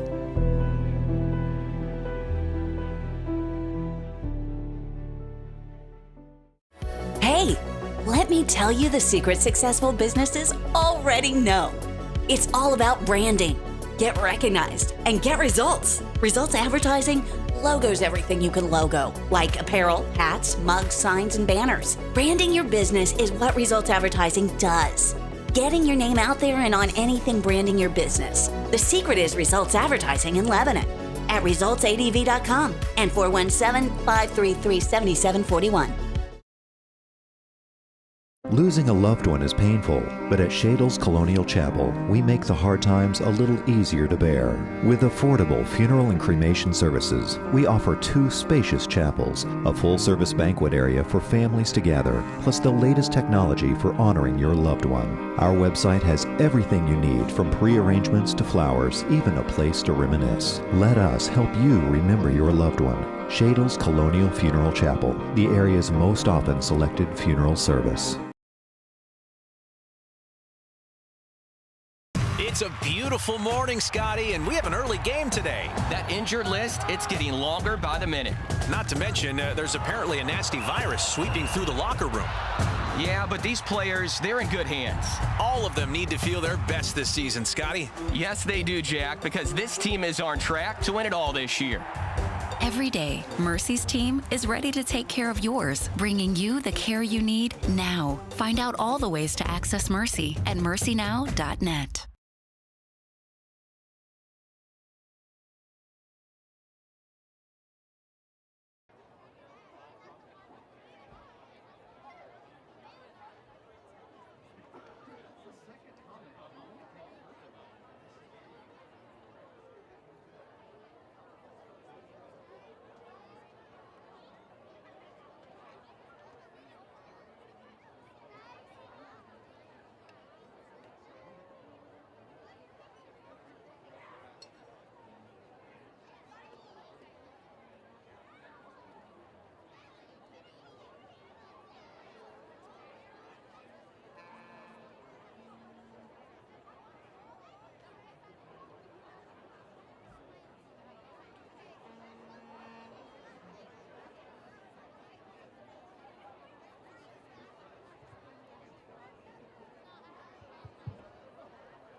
Good evening, Yellow Jacket fans. For your halftime entertainment tonight, we are proud to present the 160-member Marching Yellow Jacket Band. The band is under the direction of Aaron Stewart, Ben Todd, Laura Mudge, Tony Lucas, and Heidi Benny.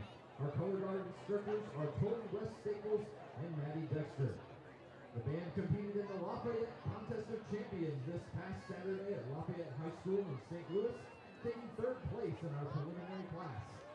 Next Saturday, we will travel to Missouri State University to compete in the Ozarko Marching Festival, followed by the Park Belief Festival the next week.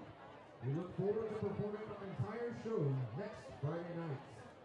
Our show this year is entitled Through the Wicked Wood, featuring music from Franz Schubert, Samuel Barber, Ludwig van Beethoven, and Billie Eilish. Will the band escape the Wicked Wood? Only time will tell. Drum majors Sadie Rink, Addie Tapp, and Kara Dameron. Is the band ready?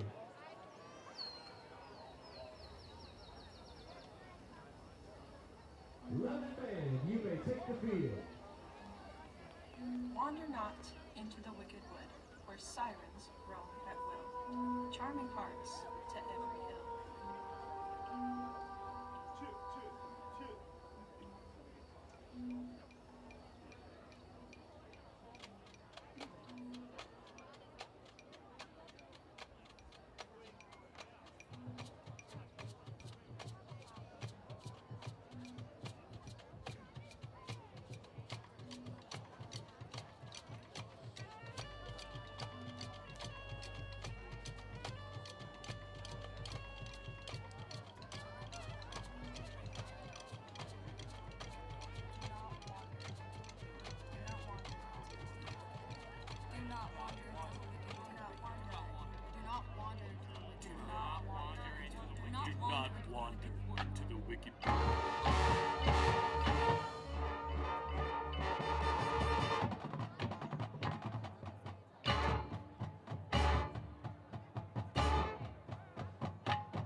Good evening, Yellow Jacket fans.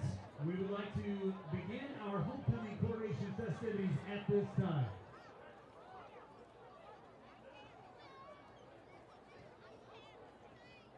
It is now time to introduce our homecoming king and queen candidates. We can have your attention down on the field.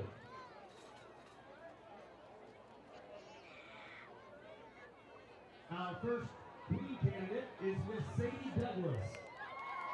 Sadie is the daughter of Aaron and Amy Douglas. Sadie is involved in volleyball, student council, Go Caps, FFA, Fellowship of Christian Athletes, Interact, and the A+ program.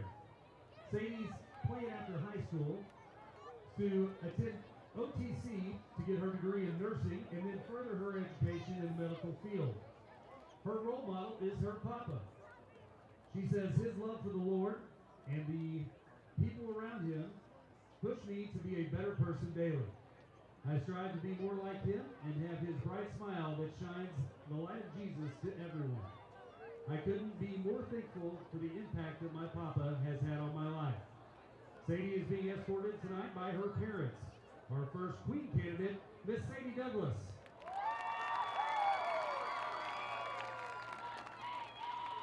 Our first king candidate is Mr. Andrew Bowling. Andrew is the son of Alan and Joey Bowling. He is involved in football, wrestling, golf, bass fishing team, National Honor Society, and Fellowship of Christian Athletes. His plan after high school is to attend a 4-year university. Andrew's role models are his parents. He said they taught me so much about how to be a better person in every aspect of my life. They have supported me in everything I do. Andrew is being escorted tonight by his parents.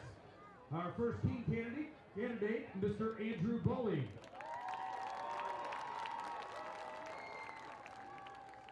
Our second queen candidate is Miss Chloe Gottman. Chloe is the daughter of Jared Gottman and Chelsea Gunther. Chloe is involved in varsity cheer, coaching a youth cheer team, Interact Club, National Honor Society, and Fellowship of Christian Athletes. Her plans after graduating high school are to get her Bachelor of Science in Nursing at Missouri State and then later continue her education to become a nurse practitioner and specialize in pediatrics. Chloe said, my role model is my mom. She showcases to me what it is like to be strong during adversity, caring and loving, as well as passionate in all areas of her life. I do not know where I would be without her guidance and support. Chloe is being escorted by both of her parents tonight. Our second queen candidate, Miss Chloe Gottman. Our second king candidate is Paul DeBose. Paul is the son of Sarah and Joe DeBose. Paul is involved in National Honor Society, Student Council, and cross country. His plans after high school are to go to a 4-year college to study engineering. Paul's role model is Billy Graham. He said, Billy Graham has a way of inspiring people with a passion.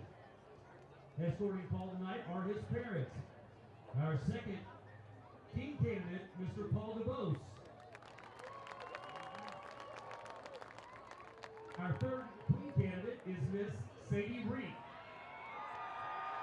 Sadie is the daughter of Angie Glenn, David Glenn, James Reed, and Rebecca Reed. Sadie is involved in band, swimming, Springfield Youth Symphony, National Honor Society, and science research. After high school, she plans to attend Mizzou to get a double major in physics and chemistry and become a theoretical physicist. Sadie's role model is Mr. Todd. She says he has taught her the importance of giving your all to something you care about and working through whatever may try to stop you. Sadie is being escorted tonight by her parents. Our third queen candidate, Miss Sadie Reed. Our third king candidate is Mr. Cole Dustin.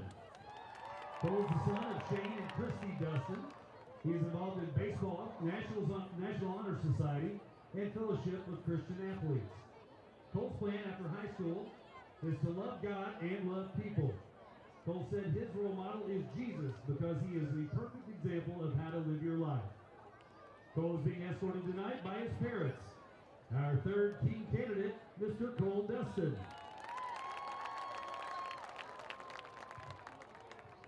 Our fourth queen candidate is Miss McKinley Rodden. McKinley is the daughter of Frank and Destiny Rodden. She is involved in softball, Interact, Go Caps, National Honor Society, and FCA. After high school, she plans to attend college at the University of Missouri to major in health sciences and then continue on to the medical school to become a sports medicine physician.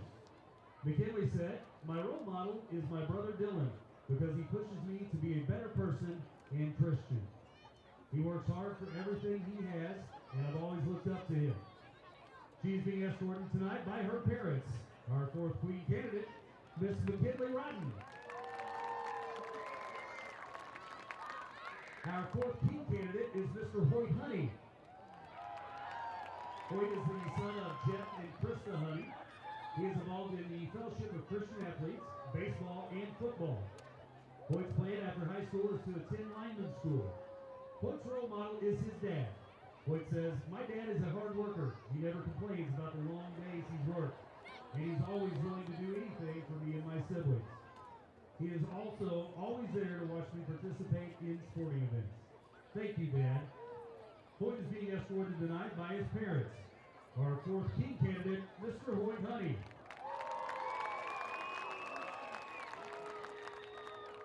Our final queen candidate tonight is Miss Addie Shoemaker. Addie is the daughter of Brandon and Ray Ann Shoemaker. She is involved in Dream Team, the varsity cheer team, National Honor Society, Go Caps, and is a Southern Heights Christian Church member. After high school, Addie plans to attend a four-year university where she will study political science and use that to teach or practice law. When we asked her who her role model is, Addie said, "My role model is my dad because he has always been encouraging and caring while providing us with good advice. He is always patient with my family's craziness. He will never know how much his support means to me." Addie is being escorted tonight by her father. Our final queen candidate, Miss Addie Shoemaker. Our final king candidate tonight is Mr. Griffin Jones. Griffin is the son of Caleb and Melissa Jones. He is involved in football, baseball, bass fishing team, and Fellowship of Christian Athletes. After high school, Griffin plans to major in finance and real estate. His role model is his father. Griffin said, "My dad has taught me how to work hard and is always there to answer the questions I have." Griffin's parents are escorting him this evening. Our final king candidate, Mr. Griffin Jones.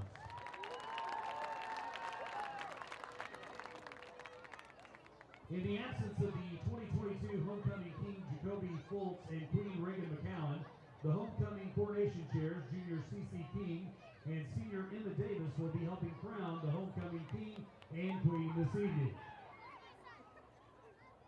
Helping the coronation chairs tonight are Emma Lynn Littall and August Embrick. Emma Lynn is the daughter of Matt and Laura Littall. Emma Lynn is in Mrs. Shelley's preschool class. Her favorite color is blue. When Emma Lynn grows up, she wants to be an animal rescuer. Her hobbies are playing with Play-Doh, going down slides, and playing with friends. August is the son of Ryan and Liz Emmerich. August is in Miss Chapin's preschool class at Easter Elementary. His favorite color is red or blue.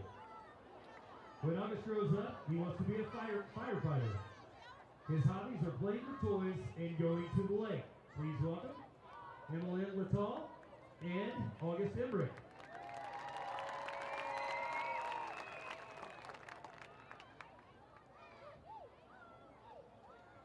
Ladies and gentlemen, our 2023 homecoming king is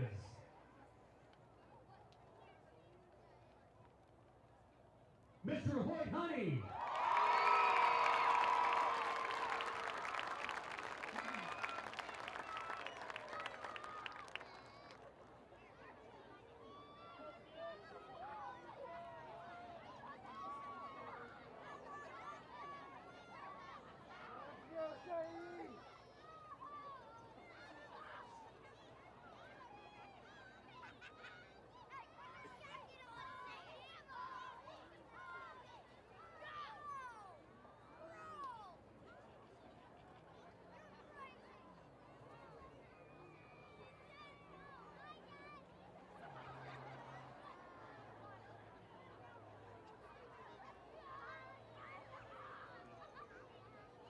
And our 2023 homecoming queen is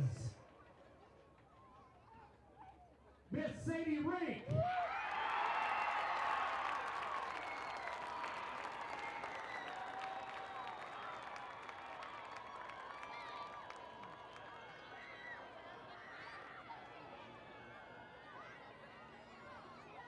Once again, congratulations to our 2023 homecoming court king and queen, Mr. Hoy Honey and Miss Sadie Reed.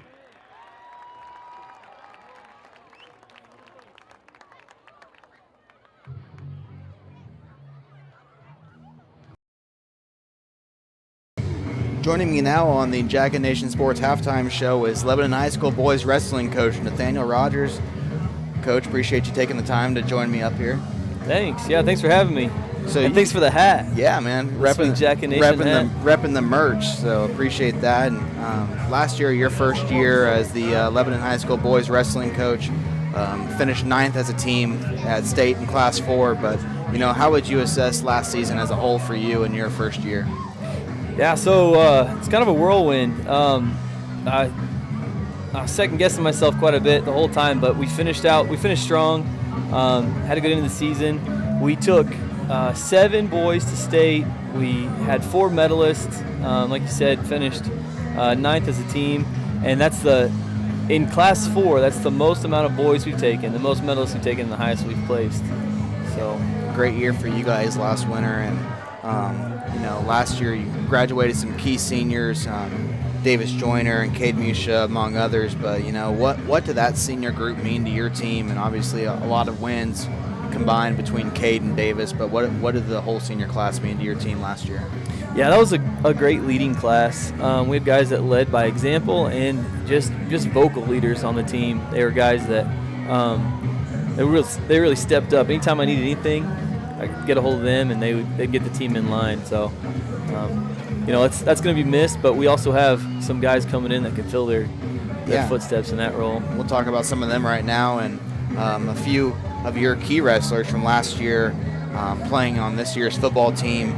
They're going to return to the mat for you this winter, including Cannon Roark and Drew Bowling, who scored the first touchdown of the night for the Yellow Jackets tonight, a pass from Cannon Roark to Drew Bowling, so I'm sure that was cool for you to see. And then Avery Starnes and Jack Glendinning as well. You know, Cannon was a state runner-up for you last year. Drew was a state medalist. Avery was a state qualifier, and Jack's obviously contributed a lot of wins on the mat for your program last year. But how fun is it for you to see that these guys are succeeding off the mat in another sport as well? Yeah, absolutely. And, you know, this football team is full of wrestlers. I mean, the same way there's a lot of crossover between those two sports, and it's really cool getting to see them come out here and see success and other aspects. You know, and I'm a firm believer that success follows success. So when they're out here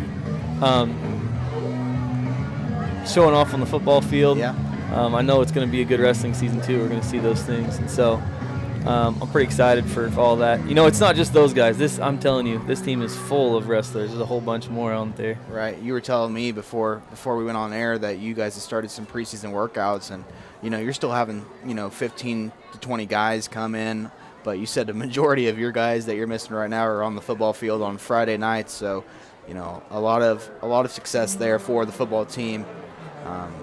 And whenever they get into season, you guys are about, you know, a week or two into your regular season. So what are some of the main differences between football shape and wrestling shape? Because I've talked to some of the wrestling guys about it, but I kind of want to see your opinion.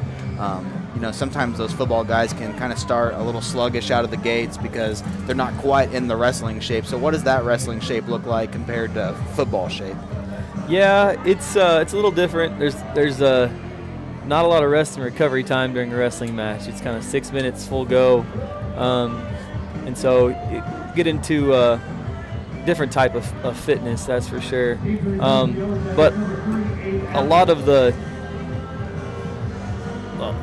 speed and the quickness and the explosivity, a lot of that stuff carries over too. So we see that. We know it's going to be, you know, a couple weeks in before those boys start to feel good. Those first couple goes in the room, they're struggling. And wrestling, you know, people are like, oh, it can't be that hard to wrestle, but I mean, it's 6 minutes of nonstop action. You know, you get about maybe 10 or 15 seconds for that ref to flip to see what position you're in. But after that, it's full go for 6 minutes. Yeah. If you ever want to test out your physical endurance, this is a sport to do it. I guarantee you. I'll pass for now, but who are some of the newcomers that you're looking forward to seeing this winter, or maybe some of the key returners that you guys have from last year's team?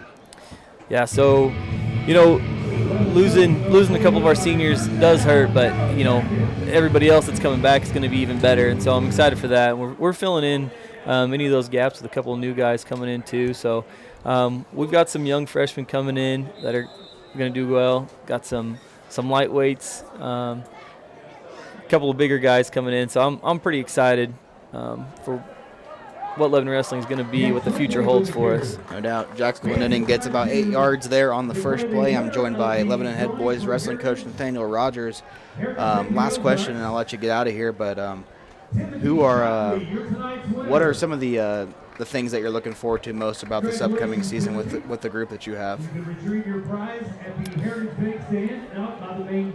It's a good question. I mean, one of the things is I love coaching. I love seeing these boys find success on and off the mat. And for me, just seeing that growth in those boys, it's cool. And so I'm excited to see what this season's going to hold for them, but also how that's going to play into their futures. And so you kind of get a glimpse of that as the season goes on. And that's for me the coolest thing, is getting to see where these boys go afterwards. There's some of these guys that have been wrestling for us since they were a little bitty. Yeah. Drew and Cannon. It's going to be cool seeing them decide on their future plans, where they're going to go, what they're going to do. And, it's one of the statements we always make is once a wrestler, always a wrestler. Mm-hmm. I think other sports you kind of quit playing, but wrestling is one that carries on for life. And so I'm excited to see where they're going to go and what they're going to do with that. Jax Glendenning pushes his way forward for a first down, and I actually lied. I got one more question for you, and I'll let you kind of plug your youth program because I know that's a big deal for you guys. So just talk a little bit about the involvement from the community and the time and effort that it takes to put a youth program together, and obviously the success that you guys have had with that. Absolutely. We have a phenomenal USA club. They're running 125, 150 kids through 5 through 14, and it's awesome. We have sign-ups coming up October 24th, 26th, and November 2nd from 6 to 7 at the field house. And so any kids that are interested in wrestling definitely need to show up. Any parents that are looking for a way to burn some energy off their kids, or like you said, this football field's full of wrestlers. You got a young football player that you want to do well. Wrestling is probably the best off-season training you could have for football. I guarantee it. Abe Allen gets the carry there and pushes his way forward for a Farm Bureau first down. Coach Rogers, I appreciate you taking the time to join us tonight and talk a little bit about your wrestling program. Best of luck this winter, and hopefully we can get a few broadcasts going for you guys and some live streams of Lebanon High School wrestling.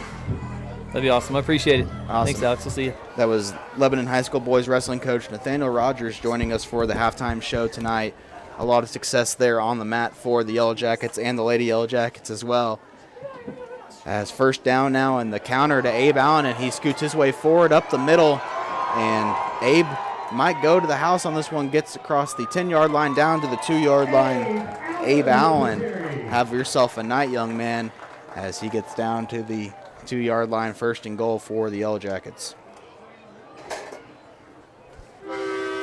Now I'm joined by my original color commentator, Mike Flanders. Mike, nice little break there for you. Yeah, I went down, did some sideline reporting, checked in with Gavin Smith on his back. He said it's just a little locked up a little bit. He'll be okay. The cold weather just impacted it a little bit. And went over and checked in the middle school, made sure everything's good there. Had a piece of pizza, and then I come back up and it's 38-7. First down and goal, and now it's 44-7 after Jax Glendenning gets into the end zone for a riverfront campground and canoe touchdown. So Jax gets into the end zone for the second time tonight, and Lebanon will extend that lead to 44-7, and we will start to see that turbo clock after this extra point here from Rhett Rhodes. On the extra point for Lebanon, number 42, Rhett Rhodes. A lot of action as I left. You guys had a lot of flags and some administrative concerns on the old officials trying to get the things figured out. And Brett's extra point is down the middle through the uprights. And of course, if you weren't able to catch our halftime of the 2023 homecoming coordination, Sadie Rink was named the homecoming queen while Hoyt Honey was named the homecoming king. So congratulations to those two and the rest of the 2023 homecoming court, as Lebanon uses 7 plays to go 60 yards. They burn 3 minutes and 14 seconds off the clock to add to their 273 yards of total offense tonight and extend that lead to 45-7 with 8:45 remaining in the third quarter. So we were talking a little bit about it earlier, Mike, but I mean, last week it was so hot out here, and now these guys have to get adjusted to cold weather football in just 7 days. And you know, I don't know for sure if that's what's making Gav's back act up, but it can't help to just go from all this warm weather to a cold front like that. And that's something you can't game plan for. You know, the weather didn't really turn until this afternoon. And so even practicing yesterday was warm. It was hot. And so we've, all of a sudden, you know, you got a late game. The sun's going down earlier, the cold. But fortunately, the breeze kind of stopped. There was a pretty nice breeze. We had our golf event today, and we had a pretty nice breeze coming from the northeast, and it's kind of died down as Rhett kicks off to the 5-yard line, where the Zizzer return man will take it and slips up a little bit. Jackson Taylor there slips at about the 15-yard line and is brought down, and Lebanon defense will come back out onto the field hoping to make a few more key stops and get on to week 8 of the high school football season, up 45-7 right now.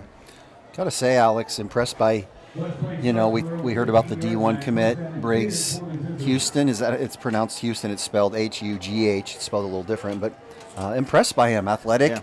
Yeah. You think next level. Dude can play some defense too. He's not just a one-dimensional player. A final from Carthage tonight as the Carthage Tigers defeat the Webb City Cardinals 20-13. So nice win for the Carthage Tigers, and Webb City came into that game ranked number 2 in Class 5 with a 5-1 record. So maybe if the Yellow Jackets can, you know, keep winning like a convincing fashion tonight, we might see some move up the rankings. And obviously Webb City is a team that's been a powerhouse for a long time in the high school football scene, but dropping a tough rivalry game to Carthage tonight by a score of 20-13. Well, you get a coaching change at that level. You know, it does upset the apple cart a little bit in this second year with their new coach. And so it upsets the apple cart a little bit when it comes to just continuity and youth program and such, as the Zizzers twins right with some motion. They call Kinslow in motion to fake handoff from Jones, and it's almost intercepted off the hands of Briggs Houston, but Braden Christian couldn't hold on to that. And an incomplete pass there will bring it to third down and about 3 for the Zizzers, and the clock continues to run due to a turbo clock. That'll teach Briggs to come across the middle on Sturby Christian. Just like everyone expected. Exactly. No, Braden's done an outstanding job for Lebanon this season, and he continues to shine every week. And you know, it's always good to get those sophomores early Friday night reps, and you know, he's made the most of his opportunities out there. Now on third down, Jones, a little confusion there, and Nick Allen brings him down in the backfield for a loss of about 3 yards there. So Nick Allen, and actually that might have been Mason Hendricks who got through the defensive line there. It's hard to see that 1 on the other side of his 7. Yeah, you got the 7 and the 71, and you know, the 1 kind of hides over there, so maybe. Nonetheless, great play there by Mason Hendricks, and forces West Plains to punt. Allen might have gotten some credit maybe for some things he didn't get with great punt. Nobody back from Lebanon. Yeah, but we've been doing that a little bit. Wanted to play the fake punt there and make sure to cover your grounds as that ball rolls to the 40-yard line of Lebanon, and we'll take a short commercial break and be right back after this. You're watching Jack and Nation Sports on YouTube. Hey, my name is Roger. I'm the middle school pastor over here at FBC Lebanon. Are you looking for an environment for your middle schooler or high schooler that is both engaging and fun? At Team FBC students, we offer an experience for 6th through 12th grade that is sure to be the highlight of their week. With 2 separate environments for both middle school and high school, students are able to receive a Jesus-centered message that is specifically catered to where they are at in life. So again, we are Team FBC. We're located at 311 North Madison in Lebanon. We're the church with the castle. Our services begin every single Wednesday at 6:30 p.m. and include music from our student-led band, fun games and activities, and a gospel message. We can't wait to see you this week at Wednesday night at Team FBC Students.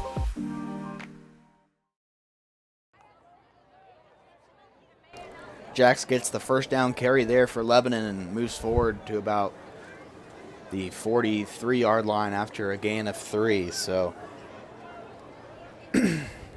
Yellow Jackets will have 2nd down and 7, currently up 45-7, and some of the other scores around the area. Republic has turned it on and leading Branson 21-10 in that COC matchup. Kickapoo over Rolla 42-6. Camdenton has turned things back on as well, up 28-8 over Hillcrest, and Waynesville defeating Bolivar 20-6 so far in their matchup. So some scores from around the Ozark Conference there for you, provided by Garrett Brown as a flag flies on that 2nd down play. And Glendale up 6-0 over Parkview. So the Falcons offense not being able to get much going tonight. Only up 6-0 on the winless Vikings. Flag on the field after that 2nd down run, and a face mask is the call against the Zizzers. So a Farm Bureau first down there for the Yellow Jackets, and that will move the chains. Into West Plains territory now is Lebanon on the 49-yard line of West Plains.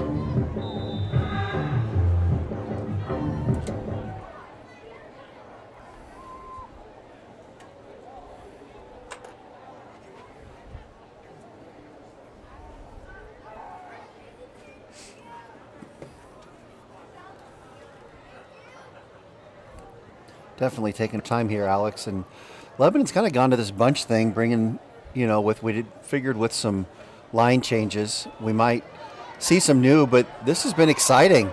Packing it in, and Abe Allen here continues his big night with a run there on the toss play to the right side, and two flags thrown on that play. Might have been some holding there on the outside edge there by the Yellow Jackets. There are penalty flags on the field. Alex, we're 45-7 with turbo clock on. Is it okay to start looking towards next week yet for us? Can we do that?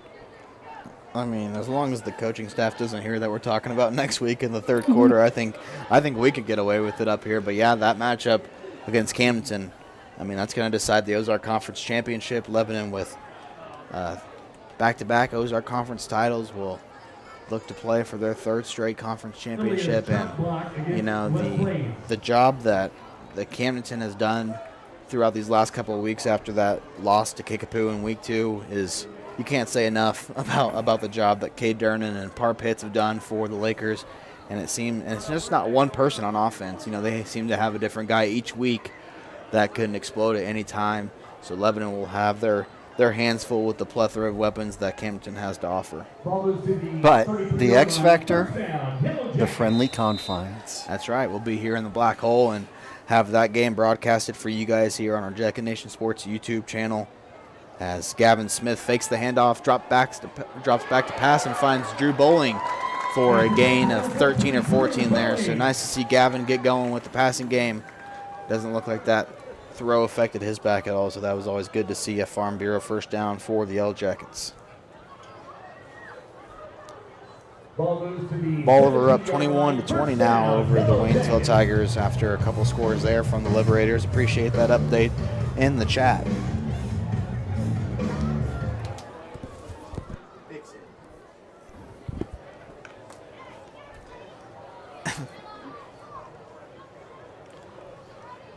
First down and 10 from the 18-yard line as Gavin started to go under the right guard there, but has to move back over to his center and hands it off turns around to his left and hands off the Jacks. That's outstanding. That's going to be hard for me to keep a straight face on that one, Gavin. Well, and it's going to be hard not to do a reel on that one, Alex. Yeah, I'm sure Gavin will love me for doing that. But let's go. Usually you see that after a quarterback has a concussion. I've seen that a few times, but Gavin went up the lineup under his right guard and then realized he wasn't where he was supposed to be. 2nd down and 7 now for the Yellow Jackets as we approach the end of the 3rd quarter here with just 1:45 remaining. Awkward moment there for the right guard as Gavin does a great pitch here to Abe Allen. I think it was Jax, actually. Was it Jax? Got the pitch there and almost scored, but brought down at the 4-yard line and moves the chains for a Farm Bureau 1st down and a 1st and goal situation for the Yellow Jackets. See if the Yellow Jackets can punch it in here for a Riverfront Campground and Canoe touchdown and keep this lead growing.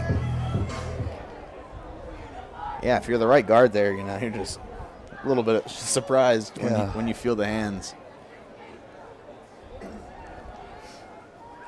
Thanks, Gavin, for the comic relief for us. And a little. Speaking of preliminary, just thought I'd peek over to the weather as Gavin. we have a scrum, right? Yeah, I can't tell if he got in there. The ref will mark him short at the 1-yard line, so 2nd down and goal for the Yellow Jackets. Next week, the weather 58 high, 42 low, 30% chance of rain. Obviously, way early in the week, but rain always favors the Yellow Jackets in any sort of high school football game with their rushing attack, and then obviously, especially against a team like Camdenton who likes to air that ball out. But we'll see what that weather looks like closer to next week as Gavin Smith lines up under center. 2nd down and goal. Tosses it to Drew on the left side. Drew shakes a block and gets into the end zone for a Lebanon High School or for a Riverfront touchdown as the Yellow Jackets extend their lead to 51-7 with 7 seconds remaining here in the 3rd quarter. Great call there. Lebanon in this situation likes that little pitch to going either way. That way they chose the wide field, and Drew did a great job cutting that thing in for the touchdown. Well, it's hunting season whenever everyone starts to leave after the score is 51-7. Yeah, Missouri's got a little doe season tomorrow, Alex. I'm sure you've kept your eye on that. I haven't. But odd. I don't know why new thing this year. But hunters, if you didn't know it, you can doe hunt tomorrow with your rifle. 6 plays, 33 yards for the Yellow Jackets, resulting in a Drew Bowling touchdown. 4:51 off the clock for the Yellow Jackets. And Lebanon will keep that turbo clock intact. From primary care to cancer care, from physical therapy, eye care, and more. Mercy Hospital has Lebanon's health needs covered. Thanks again to tonight's spirit sponsor, Mercy Hospital in Lebanon. Do we have the Camden score update? 28-8, Camden over Hillcrest still at our last update. So the Lakers taking care of business at home, and it feels like every week, Mike, that they've played at home. But next week they'll have to come here regardless whether they want to or not. And it's always an exciting game, depending on whatever the records are, whatever the situation, whether it's districts or not. Exciting to have the Lakers come to town and potentially setting up even a state bid down the road. We might see them again this year, hopefully. The Lebanon volleyball team will host the Pink Fest tournament tomorrow starting at 9 a.m. at Lebanon High School. So make sure if you want to watch some volleyball and support a good cause for Breast Cancer Awareness Month for the month of October, come out and support the Lady Yellow Jackets. We'll talk more about the Pink Fest tournament in the 4th quarter, but end of the 3rd quarter here at Jacket Stadium, Lebanon winning 52-7 over West Plains. We will take a quick break and be right back after this. You're watching Jacket Nation Sports on YouTube.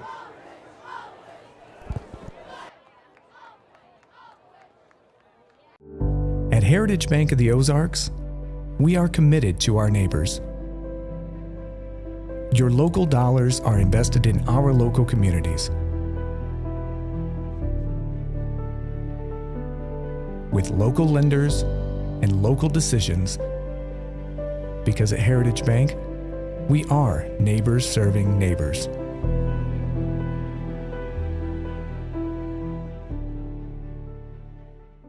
If you're looking for a new home, an investment property, or to explore the area, Century 21 will help you find exactly what you're looking for.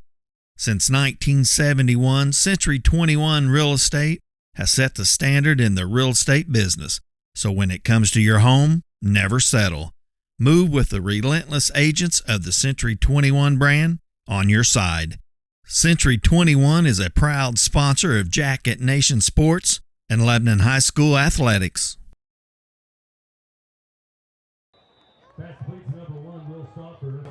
Will Stauffer gets the first reception of the fourth quarter as the Terrebell clock continues to run here at Jacket Stadium. Lebanon up 52-7 over the West Plains Zizzers.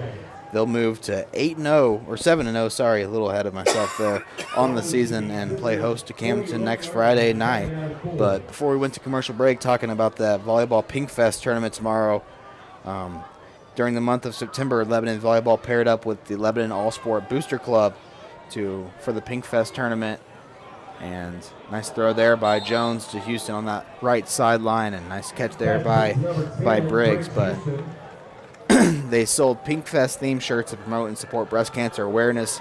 All proceeds from these shirt sales will be donated to the Curry Cancer Center in Lebanon in honor of Savannah Jackson Curry. Savannah is a 2014 graduate of LHS and played volleyball for most of her middle and high school years, and is a graduate of Drury University and married to Austin Curry. She has a 1-year-old son, Jet, and they're expecting their second son in December. She was recently diagnosed with breast cancer at the age of 27. She is currently being treated at MD Anderson in Houston, Texas, where she and her baby are being closely monitored, and with treatment expected to last up to a year. Her and her family deeply appreciate the support and prayers from the Lebanon community. Also, Pink Fest themed t-shirts will be sold on Monday, October 9th at the Lebanon Volleyball Pink Night when the Lady Jackets play host to Camdenton. So make sure you get out on Monday night and support the Lebanon Volleyball team and support breast cancer awareness. And if you have any information about donating to Savannah Curry, you can contact Lebanon head volleyball coach Jenny Collins. As second down now for the Zizzers on the Lebanon 30-yard line. Jones gets the snaps, drops back, and avoids pressure there and has to try to dump it down to Remy Wilson.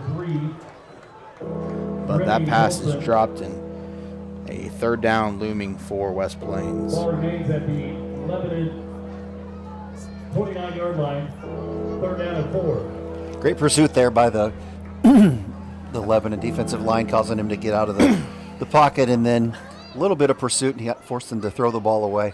They have opened it up passing-wise a little bit here in the fourth quarter, even the second half, more so than they did at least the first quarter. And time is looming, 9:20, as they got another one across the middle. I think that hit the ground, dropped incomplete over the middle on that throw from Jones. Want to take time to thank our primary sponsors, Heritage Bank of the Ozarks, Jonesy's Travel Center, Results Advertising, Mercy Hospital Lebanon, Shadle's Colonial Chapel, and looks like there is an injury on the field. So we'll take a quick commercial break and be right back after this. You're watching Jacket Nation Sports on YouTube. This is Steve with Night Auction Service. When things change in life, you have a choice: adapt or get passed by. For Night Auction, that change was going to online auctions. Bid from the convenience of your chair. Marketing is no longer to a couple of counties. It's now nationwide. Crowds are up threefold, equaling better results. Whether buying or selling, check out nightauctionservice.com. Whether you need a routine maintenance check or an emergency repair on a heating or cooling unit, we are available to handle all of your heating, cooling, and ventilation needs. We continually strive to exceed expectations by ensuring that each client receives the very best service. Call today at 417-532-6239 and go Jackets! With locations in Bennett Spring, Springfield, Republic, Bolivar, and now Nixa, SnowBiz is the perfect sweet treat to beat the summer heat. SnowBiz offers authentic Hawaiian-style shave ice with 50-plus true-to-life, unbeatable flavors. While most stands are seasonal, they now offer a year-round location at their SnowBiz Plus shop inside 14 Mill Market in Nixa, Missouri, as they proudly serve their classic shave ice treats and Ice Cream Factory's delicious ice cream and so much more. Swing on by to check them out soon. Go Jackets!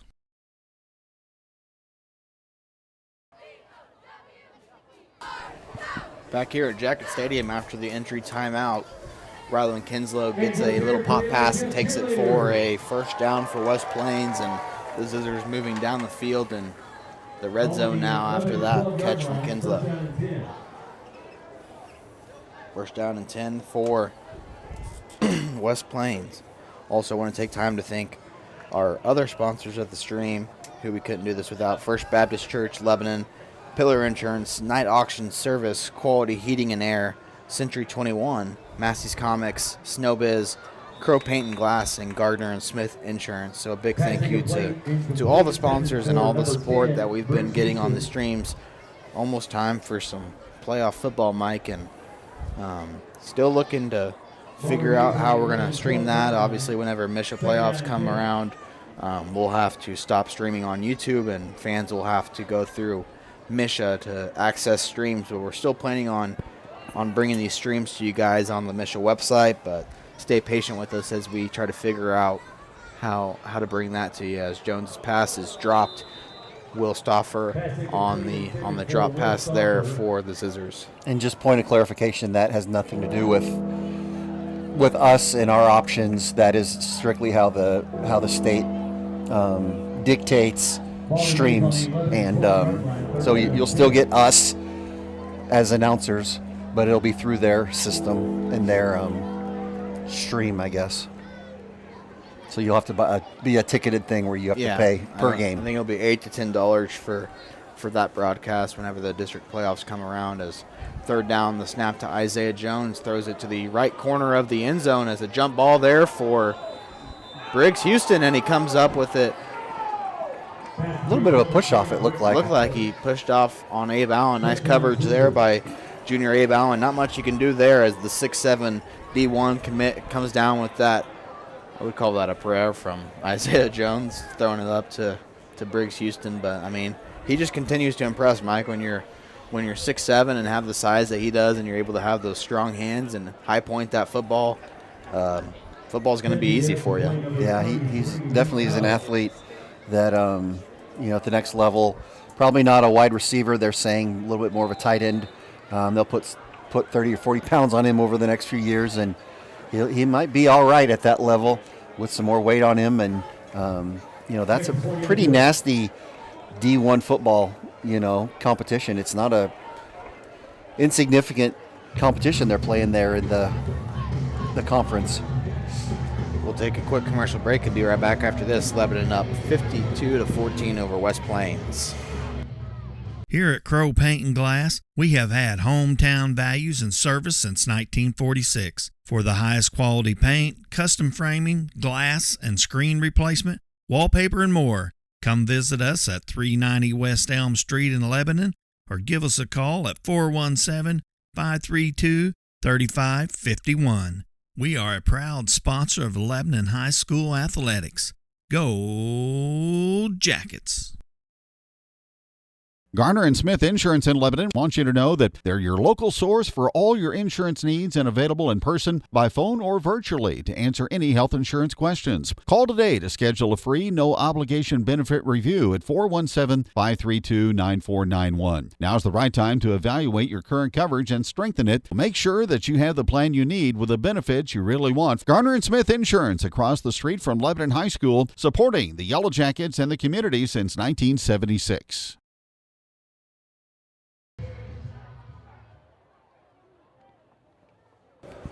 The kickoff is sent back as Abe Allen gets the ball and takes a knee, and the clock will continue to churn, Mike. So as we look forward to next week,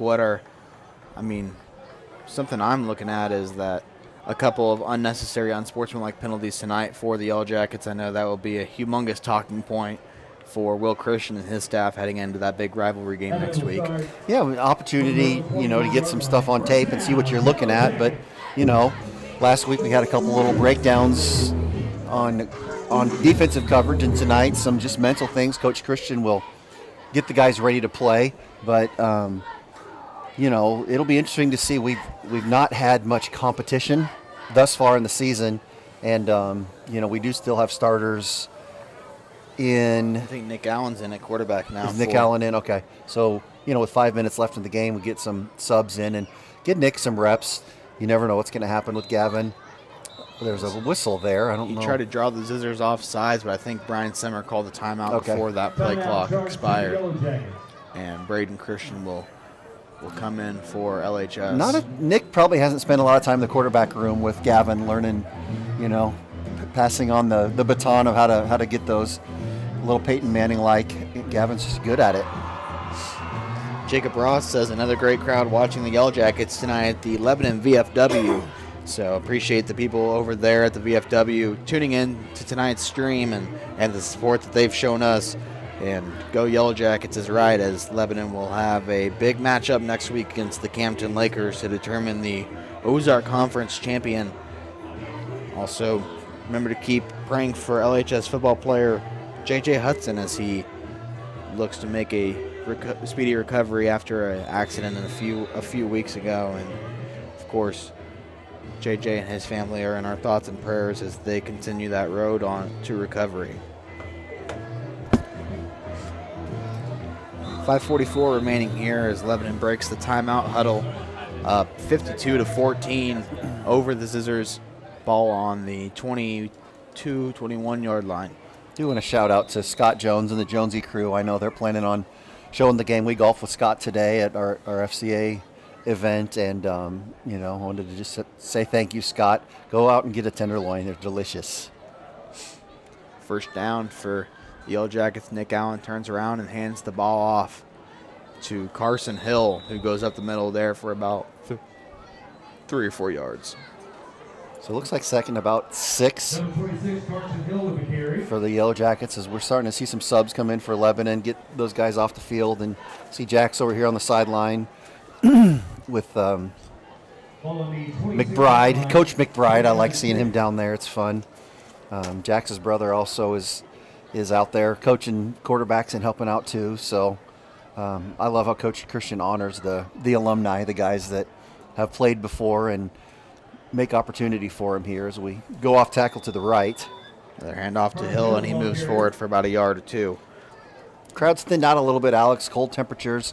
I know they do have the little guys playing football here early in the morning, so parents probably going home and making some hot chocolate and coffee and getting things rolling. Student section's still out in full force, and they've done a phenomenal job tonight, along with the Lebanon High School cheerleading team, the LHS Dream Team, and, of course, the LHS Marching Band. They do a phenomenal job every week, Mike, and, people don't really know the behind-the-scenes look of what it takes for a Friday night to be successful, but, these guys, they play as big of a part of it as the guys who are actually out there on the field. Yeah, our student section is phenomenal, and animal print was the theme, I think, tonight, and they were, I saw a sloth. Some of the basketball guys always show up big. Coach Toombs' guys show up big, and there was a sloth and some other odd animals that you don't normally see at football, but have enjoyed the night, the homecoming night, special night for Sadie and Hoyt Honey, yeah. And I know Reagan McCowan had practice tonight, so she couldn't make it back, so she's waving from Macomb. So, Reagan, if you're watching, you didn't get a crown, but the Yellow Jackets get the W. Hey, another timeout for the Yellow Jackets. We'll take this time to take our last commercial break of the night and be right back after this. You're watching Jacket Nation Sports on YouTube.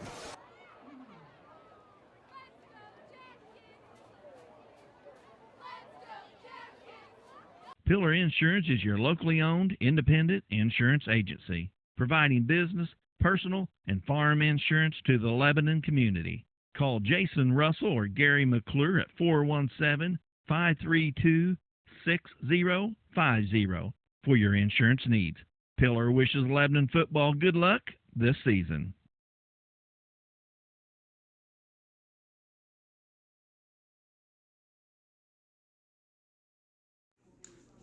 This is Steve with Night Auction Service. When things change in life, you have a choice: adapt or get passed by. For Night Auction, that change was going to online auctions. Bid from the convenience of your chair.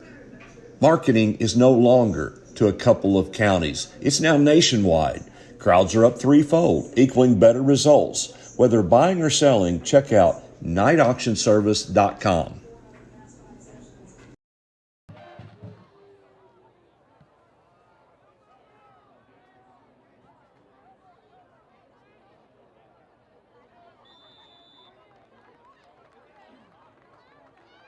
West Plains will take over from their own 39-yard line, first down and 10.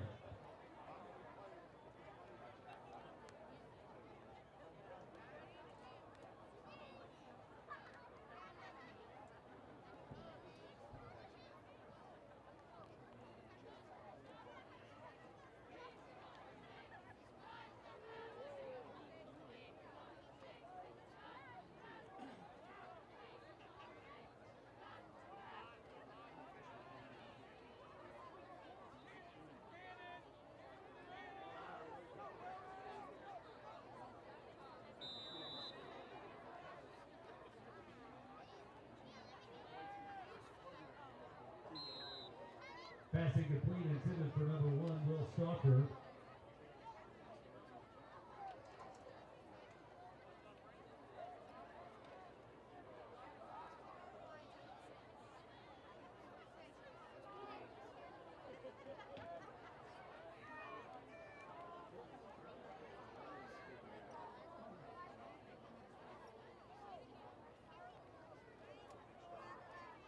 Ball remains on the 39-yard line, second down and 10.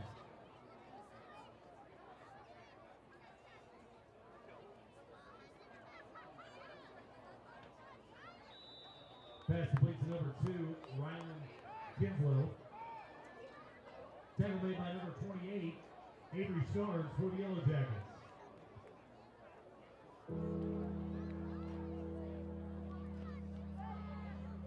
Ball moves to the West Plains 46-yard line.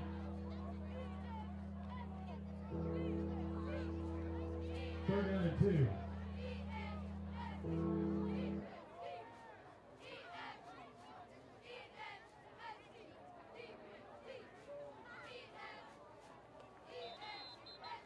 Brittany Wilson, the ball carrier.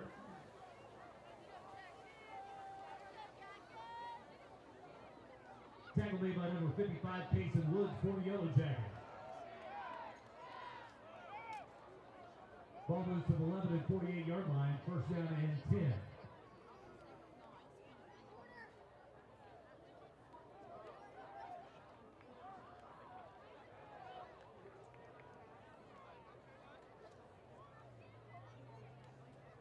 West Plains got a troop of guys over there on the left side. And again, that little tunnel kind of deal, but they only get about 2 yards as Houston continues to rack up some yards there, but a couple there. 35 seconds, probably get one more chance to get one more play off. They're hurrying up a little bit. Trips right here. Look for the same play. They've not been super creative, but look for something Houston here, maybe deep. And he's going to be straight down the seam. As pursuit there by the Lebanon defensive line, and that's Mason Hendricks. I can see the 71 that time. And what the exclamation point on this game as Hendricks brings down Isaiah Jones, and the clock will strike 0 here at Jacket Stadium for 2023 homecoming. Lebanon will walk away with a 52-14 win, and of course now all eyes move forward to next Friday night as the Lebanon Yellow Jackets will take on the Camdenton Lakers here at Jacket Stadium for a chance at an Ozark Conference championship. We'll have that broadcast for you live on our Jacket Nation Sports YouTube page.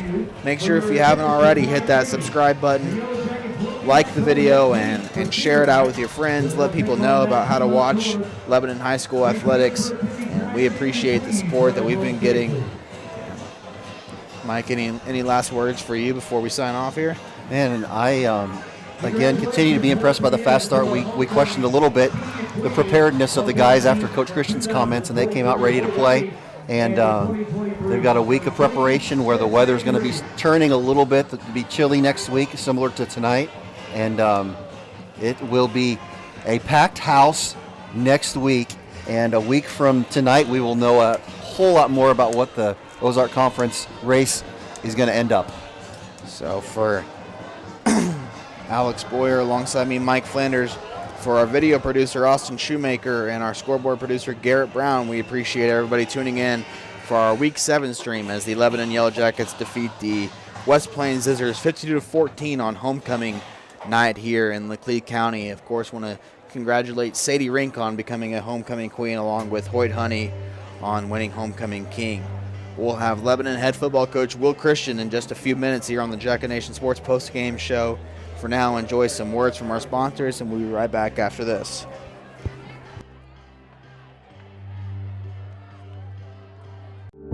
At Heritage Bank of the Ozarks, we are committed to our neighbors. Your local dollars are invested in our local communities. With local lenders and local decisions, because at Heritage Bank, we are neighbors serving neighbors.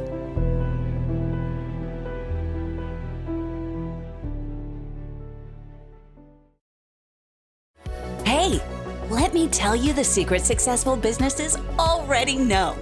It's all about branding. Get recognized and get results. Results advertising, logos everything you can logo, like apparel, hats, mugs, signs, and banners. Branding your business is what Results Advertising does. Getting your name out there and on anything branding your business. The secret is Results Advertising in Lebanon at resultsadv.com and 417-533-7741.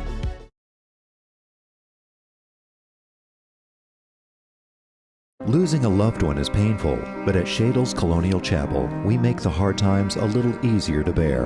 With affordable funeral and cremation services, we offer 2 spacious chapels, a full-service banquet area for families to gather, plus the latest technology for honoring your loved one. Our website has everything you need, from pre-arrangements to flowers, even a place to reminisce. Let us help you remember your loved one. Shadle's Colonial Funeral Chapel, the area's most often selected funeral service.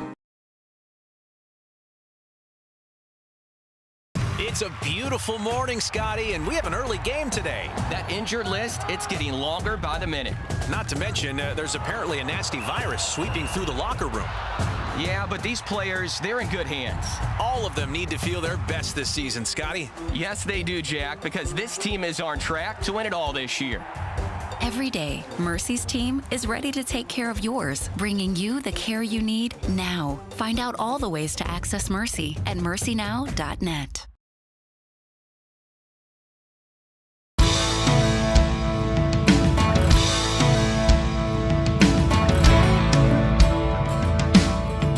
Success isn't owned, it's leased. And rent is due every day. The harder you work, the harder it is to lose. Success, nothing less. Win the day. Shine bright on scene. Bring the heat. Team is everything. Leave it all on the field. Let's roll. Missouri Cooperage proudly supports the Lebanon Yellow Jackets. Jonesy's Travel Center is located at 2031 West Elm Street in Lebanon. Be sure to be on the lookout for the upcoming Jacket ID promotion that allows student drivers and Lebanon R3 school faculty members to receive a handful of discounts. Jonesy's wishes the Yellow Jackets good luck this year. Hey, my name is Roger. I'm the middle school pastor over here at FBC Lebanon. Are you looking for an environment for your middle schooler or high schooler that is both engaging and fun? At Team FBC students, we offer an experience for 6th through 12th grade that is sure to be the highlight of their week. With 2 separate environments for both middle school and high school, students are able to receive a Jesus-centered message that is specifically catered to where they are at in life. So again, we are Team FBC. We're located at 311 North Madison in Lebanon. We're the church with the castle.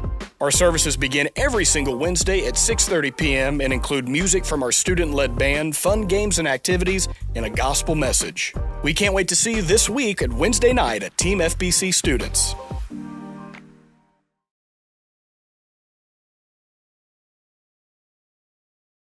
Pillar Insurance is your locally owned, independent insurance agency, providing business, personal, and farm insurance to the Lebanon community. Call Jason Russell or Gary McClure at 417-532-6050 for your insurance needs. Pillar wishes Lebanon football good luck this season. This is Steve with Night Auction Service. When things change in life, you have a choice: adapt or get passed by. For Night Auction, that change was going to online auctions. Bid from the convenience of your chair. Marketing is no longer to a couple of counties. It's now nationwide. Crowds are up threefold, equaling better results. Whether buying or selling, check out nightauctionservice.com. Whether you need a routine maintenance check or an emergency repair on a heating or cooling unit, we are available to handle all of your heating, cooling, and ventilation needs. We continually strive to exceed expectations by ensuring that each client receives the very best service. Call today at 417-532-6239 and go Jackets!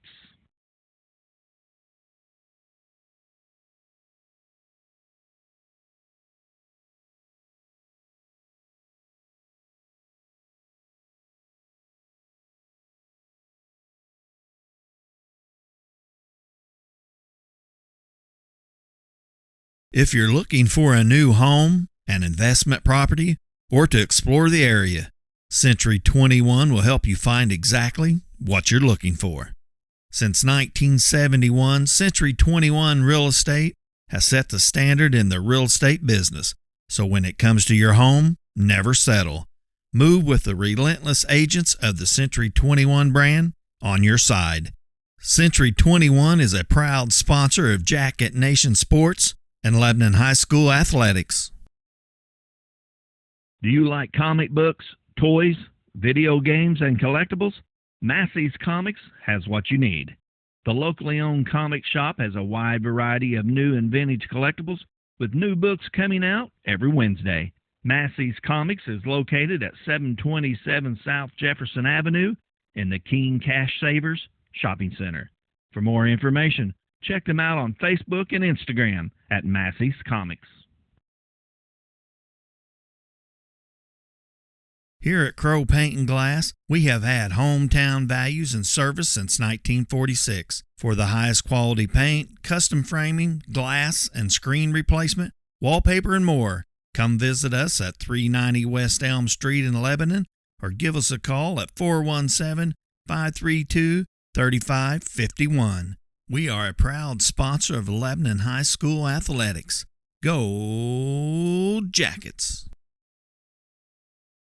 Garner and Smith Insurance in Lebanon wants you to know that they're your local source for all your insurance needs and available in person, by phone, or virtually to answer any health insurance questions. Call today to schedule a free, no-obligation benefit review at 417-532-9491. Now's the right time to evaluate your current coverage and strengthen it. Make sure that you have the plan you need with the benefits you really want. Garner and Smith Insurance across the street from Lebanon High School, supporting the Yellow Jackets and the community since 1976.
Joining me now on the Jacket Nation Sports postgame show is Lebanon High School football coach Will Christian after a 52-14 homecoming win over the West Plains Zizzers. Well, Coach, your thoughts on your team's performance after you and your staff challenged their energy level after last week's game? Yeah, I thought we definitely met that standard coming in. I was really pleased with our kids and the energy and effort that they brought. They were fired up. They were ready to go, and I thought we were dominant tonight. Obviously, I said on the radio show right before this, number 10 coming in. We Division I receiver. We knew that he was going to be a handful, but I thought we did an excellent job on him tonight, and I thought we did an excellent job of limiting some of the other things that they wanted to do and forcing them into other stuff. And then offensively, we do what we do, and I thought we executed really well. We did some different things tonight, which was good. I thought Ken and Roark had a really nice game, the double pass at the beginning of the game and just different little contributions throughout that were huge. Abe Allen had a monster night. Mason Hendricks was all over the football field defensively, lots of contributions. I'm leaving a ton of kids out because we had a lot of contributions. Team W tonight. Special teams I thought were excellent in the kicking game tonight. Now, for us, we've got to be process focused now. This next week, motivation is not challenging for the coaching staff. Right. Really the key this week is that we've got to be focused, and we've got to, get rid of the noise, and we've got to be dialed into our job and executing. You kind of answered my next question about Briggs Houston and the talent that he is, and it always seems like every year West Plains has 1 to 2 guys that can be a matchup nightmare for you if you let him, and with his size and ability, he can definitely do that, as he did last week with 4 touchdowns and 257 receiving yards. Yeah, 100%. We talked about, and obviously, we needed to cut that in half, and we did in the yardage production for sure. He had 2 scores. They were earned, though. Yeah. In the last one, you can't have better coverage than that. Kid goes up, makes a one-handed catch, and gets, a foot in bounds, and that's elite talent. We'll give them all of that. We knew that wasn't going to be enough, and so I was pleased with how we defended the run, how we limited the other things, how we limited him for a majority of the night, and then just let our offense take care of it. Last 2 weeks on the opening kickoff, you guys have managed to fall on the football and get off to fast starts. How important, how pivotal is it for these fast starts these last couple of weeks? Yeah, it just creates momentum, and it can be an avalanche. And Carson Hill, sophomore on our kick coverage unit, got a hand in on that thing and popped it loose, and here we go. We're in great position, and that's one of those things that you got to seize that, and our offense did, and certainly moving forward, we'll need to continue to create those types of things, both defensively and potentially in special teams. I know from a coaching standpoint, homecoming week can kind of be sort of a headache as far as practice schedules and that kind of thing goes, but I know you guys are all about making sure that the kids are involved and having fun this week, but making sure that nothing's too much of a distraction. But homecoming in Leclerc County is pretty special, and I thought the community showed a lot of support for your team this week, and I thought, I'll give you time to plug in some other programs that make Friday nights special, because it takes a village for these nights to be memorable. Now, you're absolutely right, Alex, and starting first with our community, we're so appreciative. I don't say it enough probably on any of these broadcasts, but the support we get is incredible. We love this town. We love the support in the community. Our band program, our cheerleaders, our dance team, all the coronation event tonight, and the student swarm group. Just unbelievable. It's awesome. We've just got the best situation you can imagine, and what an electric atmosphere. And it really makes motivation kind of easy at home, Alex, to be honest with you, because it's so good. So we're very fortunate, and and hopefully we're producing on the field a product they can be proud of. A new head coach in Camden County, but kind of the same system, kind of a higher end coach for them this year. Part Pitts has done a phenomenal job with the Lakers program. What are you expecting to see from Camden next week? Yeah, it's very similar. Both offensively and defensively, they're very similar. They're a disciplined football team. Coach Pitts does a really nice job in really every element. He's a veteran coach. He's been a head coach for over 10 years before coming back and, spending the last 8 to 10 years under Jeff. And so we know we're going to get a well-coached football team. We always do. They're going to be very hungry. They're going to be very passionate. And we have to match all of that, but we also have to mentally be laser focused in on one snap at a time in our job and really nothing more, nothing less. That's one of the keys to winning these kind of big games, is that you've got to be able to mentally stay dialed in and not get into all the noise. Right, Coach, and also congratulations on being inducted into the 2023 Missouri High School Football Coaches Association Hall of Fame. I know you don't like to take credit for yourself, but the job that you and your staff have been able to do over these years is, it's awesome, and I appreciate the support that you give to all the other athletic programs and the job that you've done and your staff have done over the years. So congratulations on that honor. Well, I appreciate it. Obviously, this goes without saying, but only reason that I receive some kind of honor like that is because of tremendous players for a long time and tremendous coaching staff. And so that's the only reason. And I'm honored, but I hope that all those people feel as much honor as I do, because they're the reason that it even happens. Awesome. Well, Coach, thanks for taking the time to join us tonight. Best of luck against the Lakers next Friday night. Thank you, sir. Appreciate it. That was Lebanon head football coach Will Christian joining us on the Jacket Nation Sports postgame show.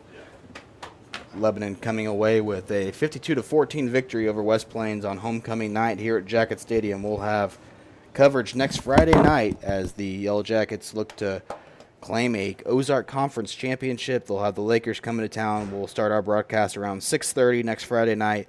Hope you guys tune into that, and we will see you guys next week.